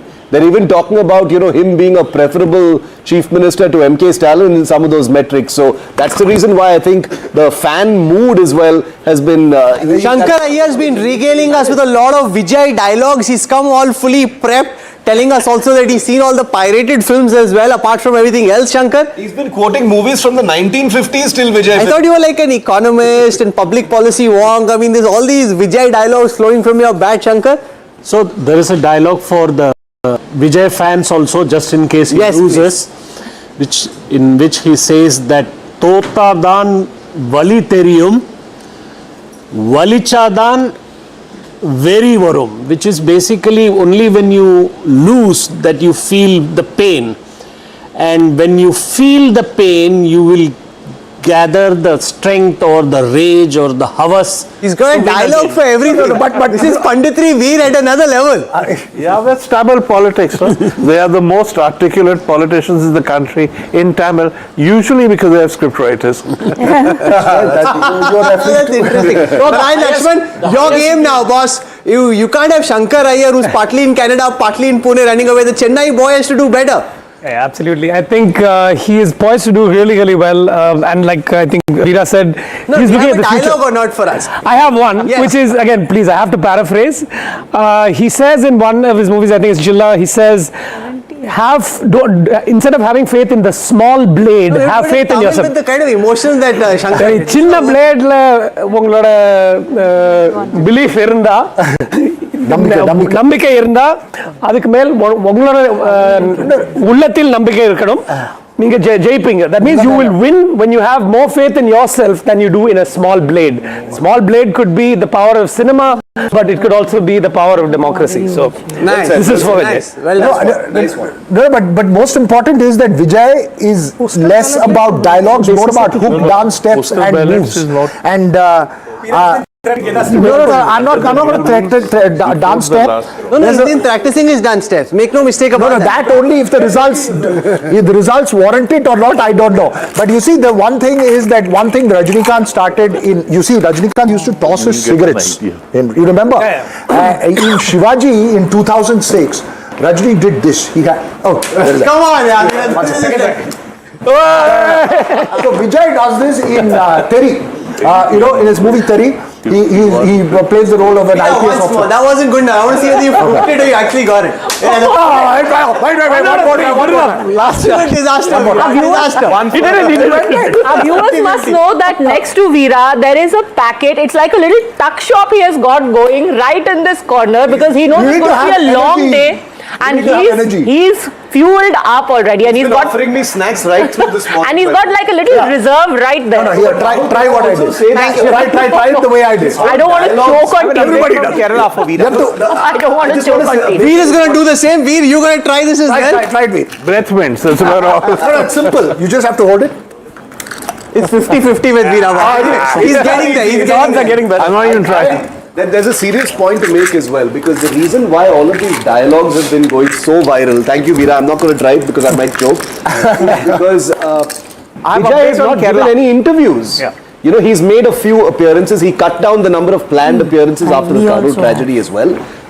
No interviews, no media appearances. He met Rahul briefly in January this year, but in the absence of that, the frenzy on social media for the things he's said, the dialogues in his movies, they've gone to a fever pitch. But let me just add, Shiv, that there is a subtlety to it as well. So for example, one viral line was, he's reached out to children to talk to their parents and convert them by talking about, just like you ask for Kinder Joy chocolate, ask your parents to vote for Vijay uncle. Okay, give him one chance. Veera, we've got a few more leads. I think Jay wants to come in with a few leads that we've got now in specific areas. We have two very interesting leads. Aluva. The BJP's K.A. Brahmaraj they've taken a lead. This was one of the constituencies along with Guruvayur where it was alleged, it was very high intense polarized campaign. Asking them to elect a Hindu MLA, that's Aluva. The LDF is leading, other than Dharmadam, is only leading in Aranmula, which is Veena George, the senior LDF leader. And we've got leads, guys. We've got leads from West Bengal as well, where it's neck and neck right now between the BJP and Trinamool Congress. And remember, in the last election, you got 58 seats where the margin between the two parties was 8,000 or less. And in one place, in Dinhata, it was as close as 57. Subsequently, of course, there was a by-poll and the TMC won by a landslide. But this is how down to the wire this particular election could get. It's early trends yet, but right now it's starting out as a very tight. We're joined this morning by one of the senior-most leaders of the BJP in West Bengal, Dilip Ghosh, the man who's led the party, helped play a very important role in building the Bharatiya Janata Party in West Bengal. Dilip Ghosh ji, स्वागत है आपका NDTV पे। कितना महत्वपूर्ण है ये दिन भाजपा की राजनीतिक जर्नी में, क्योंकि अगर पश्चिम बंगाल में आज जीत होती है तो श्यामा प्रसाद मुखर्जी की पार्टी उनके जन्मस्थान पे, उनके राज्य में बीजेपी हमेशा के लिए खत्म कर देगी कि वो हिंदी पट्टी की पार्टी है। बीजेपी के लिए क्या मायने हैं आज के दिन के? देखिए, हमारे कार्यकर्ताओं का जो सपना है, श्यामा प्रसाद मुखर्जी के बलिदान, करीब 75 साल के बाद यहाँ बीजेपी सरकार बनाने जा रही है। हजारों कार्यकर्ताओं की बलिदान भी है। पिछले 10 साल में करीब 300 कार्यकर्ता की राजनीतिक हत्या हुई है। इस बार चुनाव में हिंसा नहीं हो पाई, लोग शांतिपूर्वक मतदान भी किया है और परिवर्तन के लिए किया है। दिशा परिवर्तन की तरफ है, उसी तरफ जा रहा है। और जबकि पहले से लोगों ने मन बना चुके थे, इसीलिए चुनाव की दिशा उधर भी है और गति भी उधर रहेगी और बहुत दूर तक जाएगी। निश्चित रूप से बीजेपी यहाँ सरकार बनाएगी। आपको लग रहा है सरकार बनाएगी? पद्मजा अगला सवाल पूछेंगी। पद्मजा जी, क्या आप बीजेपी एकजुट है? 2024 में बहुत बातें की गई थी कि कुछ दरारें हैं, आपकी सीट चेंज कर दी गई थी, अब आप वापस अपने गढ़ में वापस आ चुके हैं, खड़गपुर सदर से आप लड़ रहे हैं, अब सब कुछ ठीक हो गया है? जो पहले कुछ भी मतभेद थे। पूरा हिंदुस्तान के बीजेपी एक है नरेंद्र मोदी जी के नेतृत्व में। और बंगाल में तो चीफ मिनिस्टर की सीट भी चेंज हो जाती थी। 21 में उन्होंने नंदीग्राम आ गए, हार गई। तो ये कोई बड़ी बात नहीं। पॉलिटिकल पार्टियां अपना स्ट्रेटेजी बदलती है परिस्थिति के अनुसार, और हम एक कर्मी कार्यकर्ता के नाते उसके साथ ही चलते हैं। बोरिया माजूमदार सवाल पूछेंगे। दिलीप दा। Dilip Babu, Jita, we've always seen that BJP has been construed as a party of outsiders. Shei narrative ta ki ebar palte geche. Has that narrative changed, that the Bengalis are now finding it more acceptable to vote for the BJP, you think? जो लोग हमको बाहरी बोलते थे, जनता इस बार उनको बाहर कर देगा। जनता, भारतीय जनता पार्टी का संस्थापक डॉक्टर श्यामा प्रसाद मुखर्जी बंगाल के ही थे, और उस समय विभाजन के समय उन्होंने पाकिस्तान को तोड़ करके पश्चिम बंगाल बनाए थे हिंदू बंगाली होमलैंड के लिए। जनता बीजेपी को जिताना चाहती है, लेकिन पिछले 50 साल से यहाँ वोटिंग नहीं हुआ ठीक से, जनता को वोट देना नहीं दे गया है। कल देख रहे थे, कल परसों फलता डाउन क्या हो रहा है, महिलाएं आके क्या बोल रही हैं, उनको वोटिंग करना नहीं देते हैं। पहले दिन उनसे वोटर कार्ड छीन लिया जाता है, घर घर धमकी दिया जाता है, एक विधानसभा में रिपोलिंग हो रही है। इसीलिए जो वास्तव स्थिति है, यहाँ के लोगों की मन की जो इच्छा वो प्रतिफलित नहीं हो रही थी, इस बार वो हो जाएगा। एनडीटीवी इंडिया के मेरे सहयोगी हैं सैयद सोहेल, वो आपसे सवाल पूछेंगे। सैयद, इस बार का चुनाव बहुत व्यवस्थित रहा है, जिस तरह की तैयारियां चुनाव, सैयद सोहेल, हिंसा की घटनाएं भी इस बार बहुत कम हुई है। नतीजा जो भी हो, अगर Mamata Banerjee what's at stake from your lens, from the perspective if the BJP doesn't win? Because सवाल यह है कि क्या ये क्रिटिकल इलेक्शन है 2011 जैसे जहां पे तृणमूल जीती थी, या फिर आपको लगता है कि एक चुनाव और लग सकता है बंगाल के लोगों को ये देखने में कि क्या बीजेपी बंगाली हो चुकी है? Is it adequately Bengali enough to be trusted to be in power? Is it this election or could it be the next? Dilip Ghosh.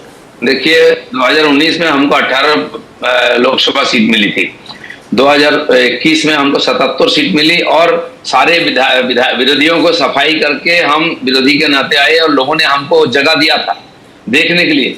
हमने 5 साल संघर्ष किया हिंसा के खिलाफ, भ्रष्टाचार के खिलाफ, विधानसभा के अंदर बाहर। लोग अब सारा देश में 21 राज्यों में भाजपा है, केंद्र में माननीय मोदी जी को 3 बार लोगों ने प्राइम मिनिस्टर बनाया। अब बंगाल की जनता तैयार है भाजपा का सिरमौर और मुकुट पहनाने के लिए, सत्ता में लाने के लिए उसकी तैयारी हो चुकी है। Big stories coming in right now. Humayun Kabir is trailing in one of the 2 seats that he is contesting from. Mamta Banerjee, in the early trends that we have, is trailing in Bhawanipur as well.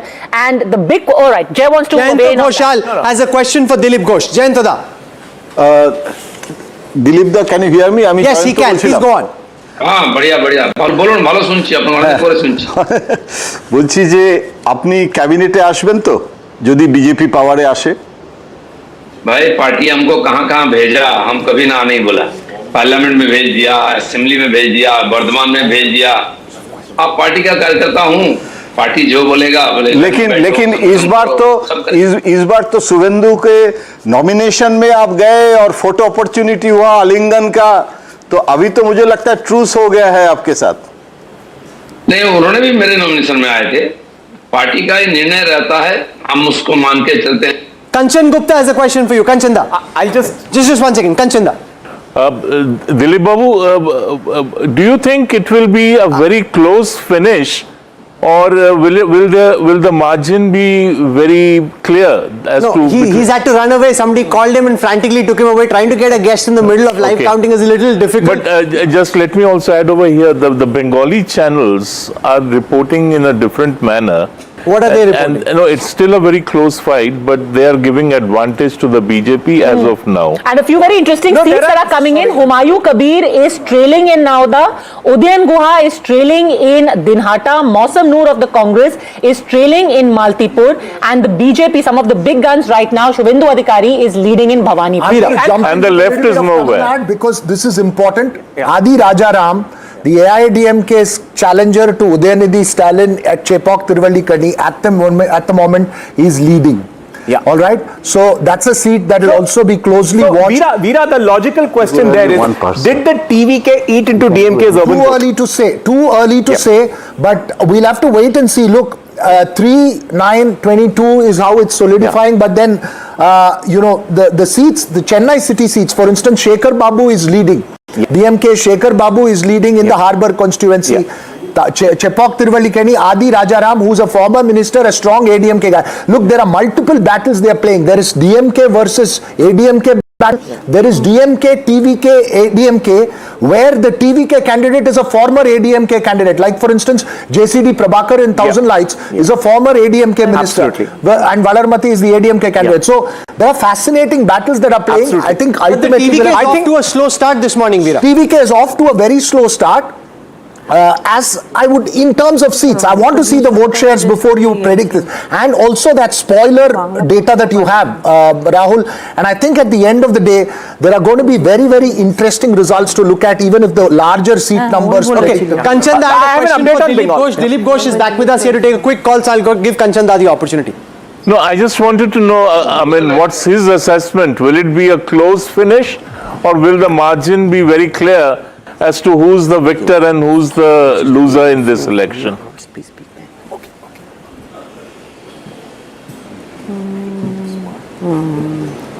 Dilip বাবু, মার্জিনটা কিরকম থাকবে এবার? कंचन दा की आवाज आई आपको दिलीप घोष जी? वो पूछ रहे थे कि टाइट फाइट होने वाली है, कैसा रहने वाला है, मार्जिन के बारे में पूछ रहे थे कंचन दा.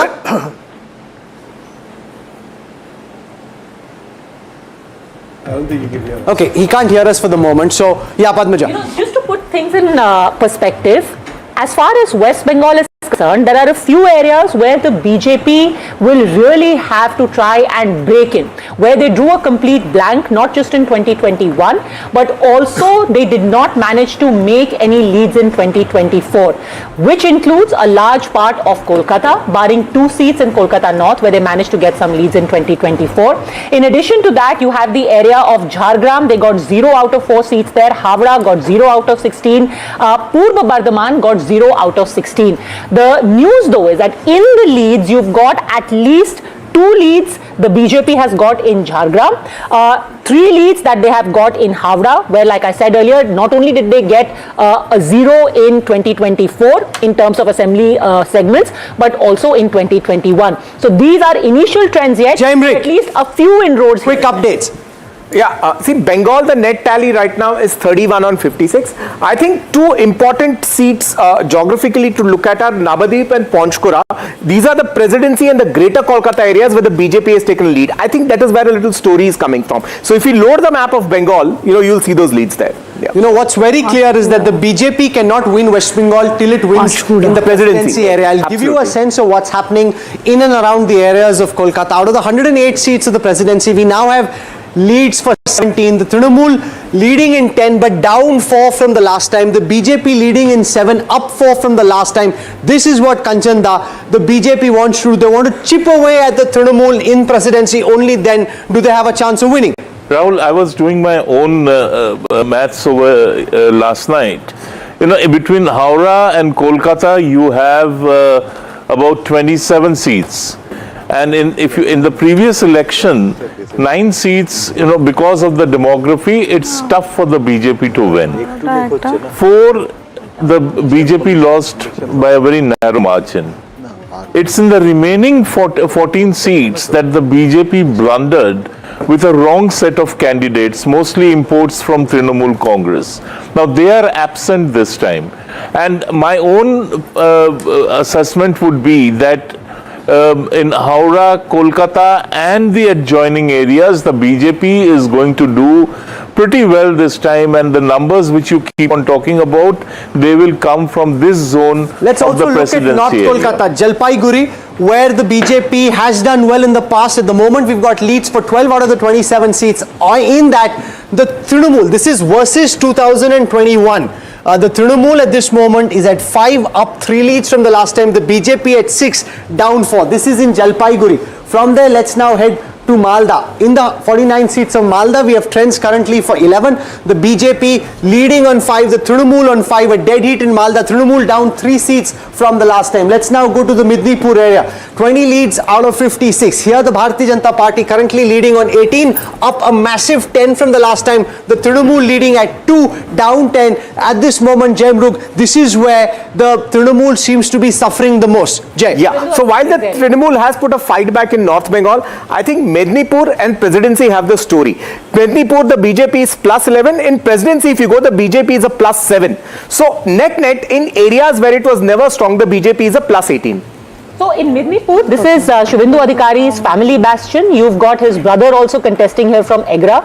His own seat, Nandigram, falls in this particular area. So a massive push and a lot of mobilization by the RSS as well in this particular Midnipur. What we can also do in real time is compare this with the 2024 Lok Sabha elections. If you compare with the 2024 Lok Sabha elections, the electoral map on this part of your screen here, relative to the 2024 elections, the BJP is up 18 seats, the Trinamool down 20 seats. So even in comparison with the 2024 elections, the BJP at this moment doing very well.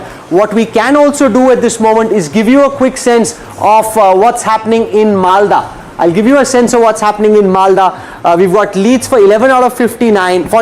The BJP leading on 5, the Trinamool on 5, the Trinamool down 3 from the last time, the BJP up 2 from the last time. Mahua Chatterjee, your sense of the critical areas, the sense I picked up was it's the area above the president, it's the area above Kolkata. That's where the BJP hopes to do well. They realize that maybe in the bastions of Kolkata they may not do well, but in the 5 districts above the Kolkata region, that's where they hope to make inroads into the Trinamool bastion.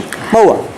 See, that's typically the right place to pick, because the area that we are talking about is also home to a lot of non-Bangla speaking people, and those are the first inroads of BJP into West Bengal in any case, and to work on them.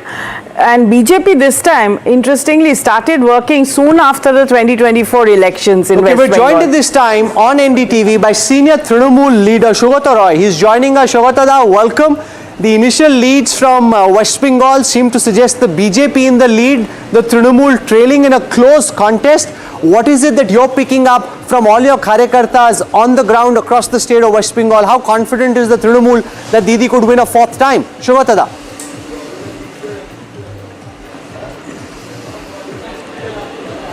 Yes. Dada, how confident are you that you're winning? Because the BJP in the initial leads that are coming at the moment seems to have got off to a good start in West Bengal. We are confident of winning. No, only postal ballots are being counted. It's just the preliminary stage. You can't talk about any trend at this stage. Shiv Arur has a question for you. Shiv. We are confident of winning. Sir, how is your faith in the electoral process after what has happened over the last 72 hours? Your leader has also issued instructions to all your karyakartas to keep the complaints running. What is the mood like in the integrity of the process? Mood is very upbeat. I am sitting in 6 counting centers in Panihati, North 24 Parganas. All our polling agent, counting agents have gone in, and the mood is upbeat, very positive. Padmaja. Saugata, in your particular constituency in North 24 Parganas and specifically in Dum-Dum, you've got the Panihati seat. It's the talking point of this election. You've got Abhaya's mother contesting from there, and she really seems to have become a symbol for the entire mobilization around the issue of women's safety, women's grievances about certain incidents that have taken place, crimes against women, RG Kaur, Park Street. Do you think this is going to be a big issue in this election and could influence major seats? in your area, Dum Dum, and even in Kolkata Presidency region? I am sitting in Panihati Assembly constituency, which is part of Damdam parliamentary constituency. Counting has not started here again yet. We are very upbeat in all these seats. Okay, Veera Raghav has a question. No, but I was just asking the same thing that Shiv was posing in terms of if it's going to be a close contest, how much do you believe the comfort level will be for the TMC at the end of the day?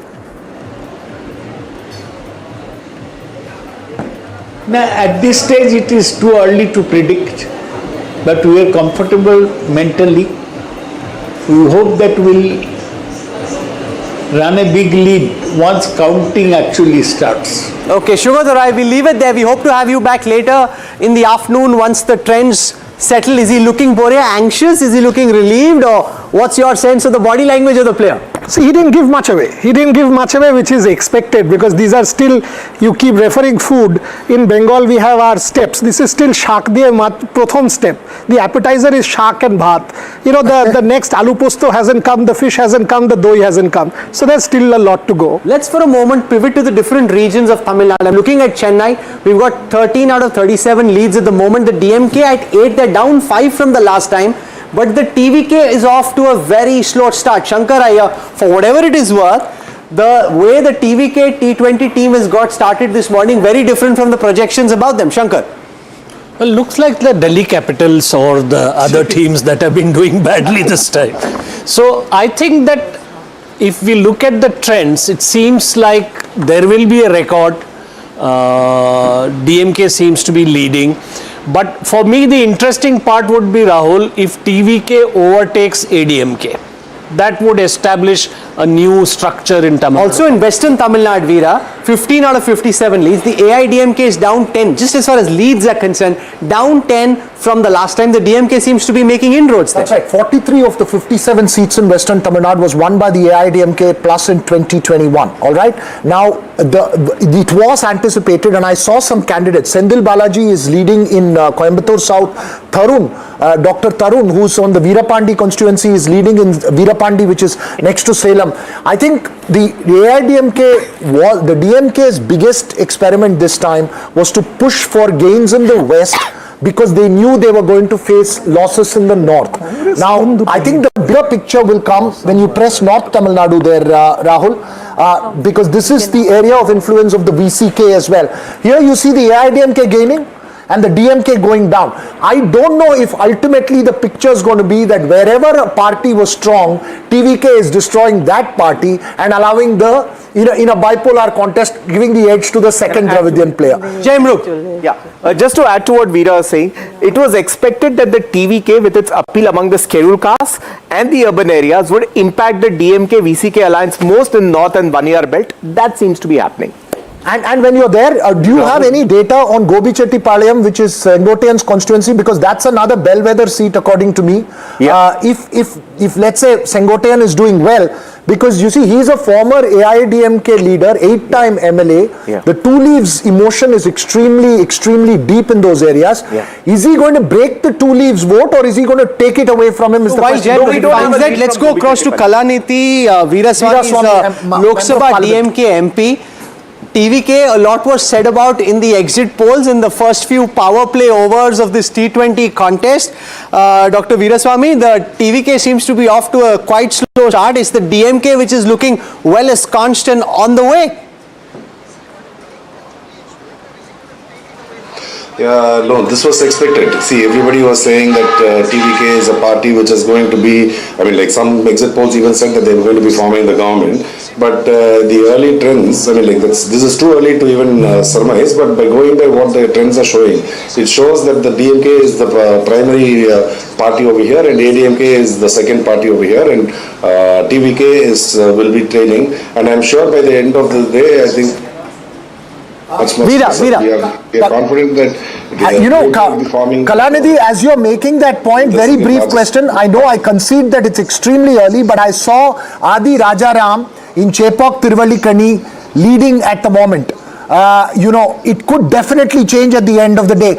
But tell me honestly, is there a deep sense of nervousness, given that you are a member of parliament from the city, is there a deep sense of nervousness about the impact the TVK will have on Chennai city and the surrounding areas, because this was seen as a forte of the DMK after 2021, where you won all 16 seats? No, the DMK has always been a strong fort for the, Chennai has always been a strong fort for the DMK, but we are confident that by the end of the day, that our performance will be much better. You have to understand, between 8 and 8:30, it is only the postal votes which are being counted, and only from 8:30 the EVM votes will be counted, and this is too early to say. So we will have okay to say that TVK was over-assessed, but the postal votes are not okay to say where you are trailing. I'm sorry, I didn't understand that. No, the postal votes are okay when you assume that TVK was over-assessed and the DMK is doing well. But the same postal votes are not okay when I point out to a constituency where one of your star leaders is trailing.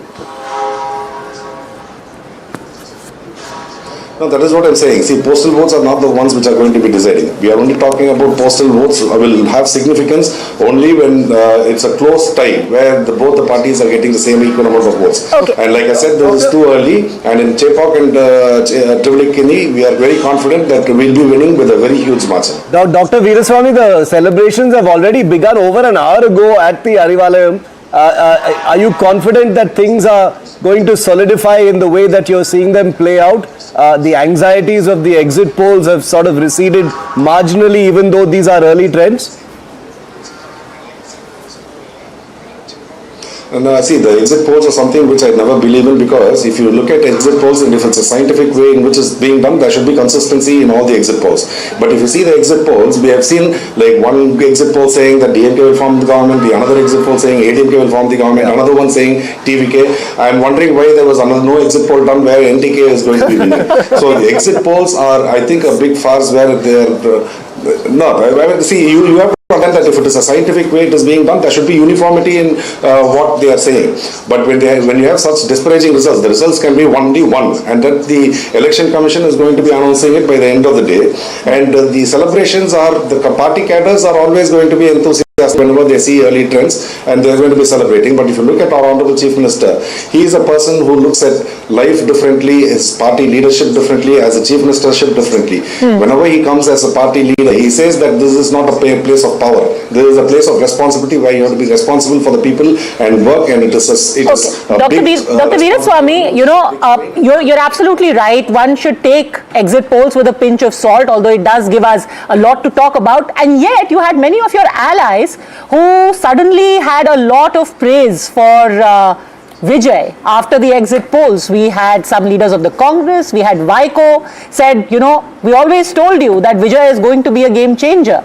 What do you make of that? That suddenly your allies seem to have found a lot of merit in the numbers that were being given to Vijay and the TVK. And that any new coming into the play, be it NTK or Vijay, where NTK has historically shown that they get about 8% of the votes, and there is a prediction that Vijay will take about 10 to 12% of the votes, but we are confident that our vote base is going to be intact. Okay. So we are very confident that in fact the presence of Vijay will make DMK win with even larger margins, because he is going to be a disruptor where whatever votes he is going to be getting is something which is not going to be affecting us. Okay, Narayan Lakshman has a question for you. Sir, my question is on regions, because in every region there's a different caste dynamic and different strategy for each party that plays out. Which region of the state are you most concerned about or watching most closely in terms of what kind of margin there'll be? No, see, historically, if you see the election scenario in Tamil Nadu, it has always been shown that western region is something where ADMK is dominating, because Edappadi Palaniswamy, who is contesting from Edappadi, like in the Salem region, has kind of gained inroads in the past.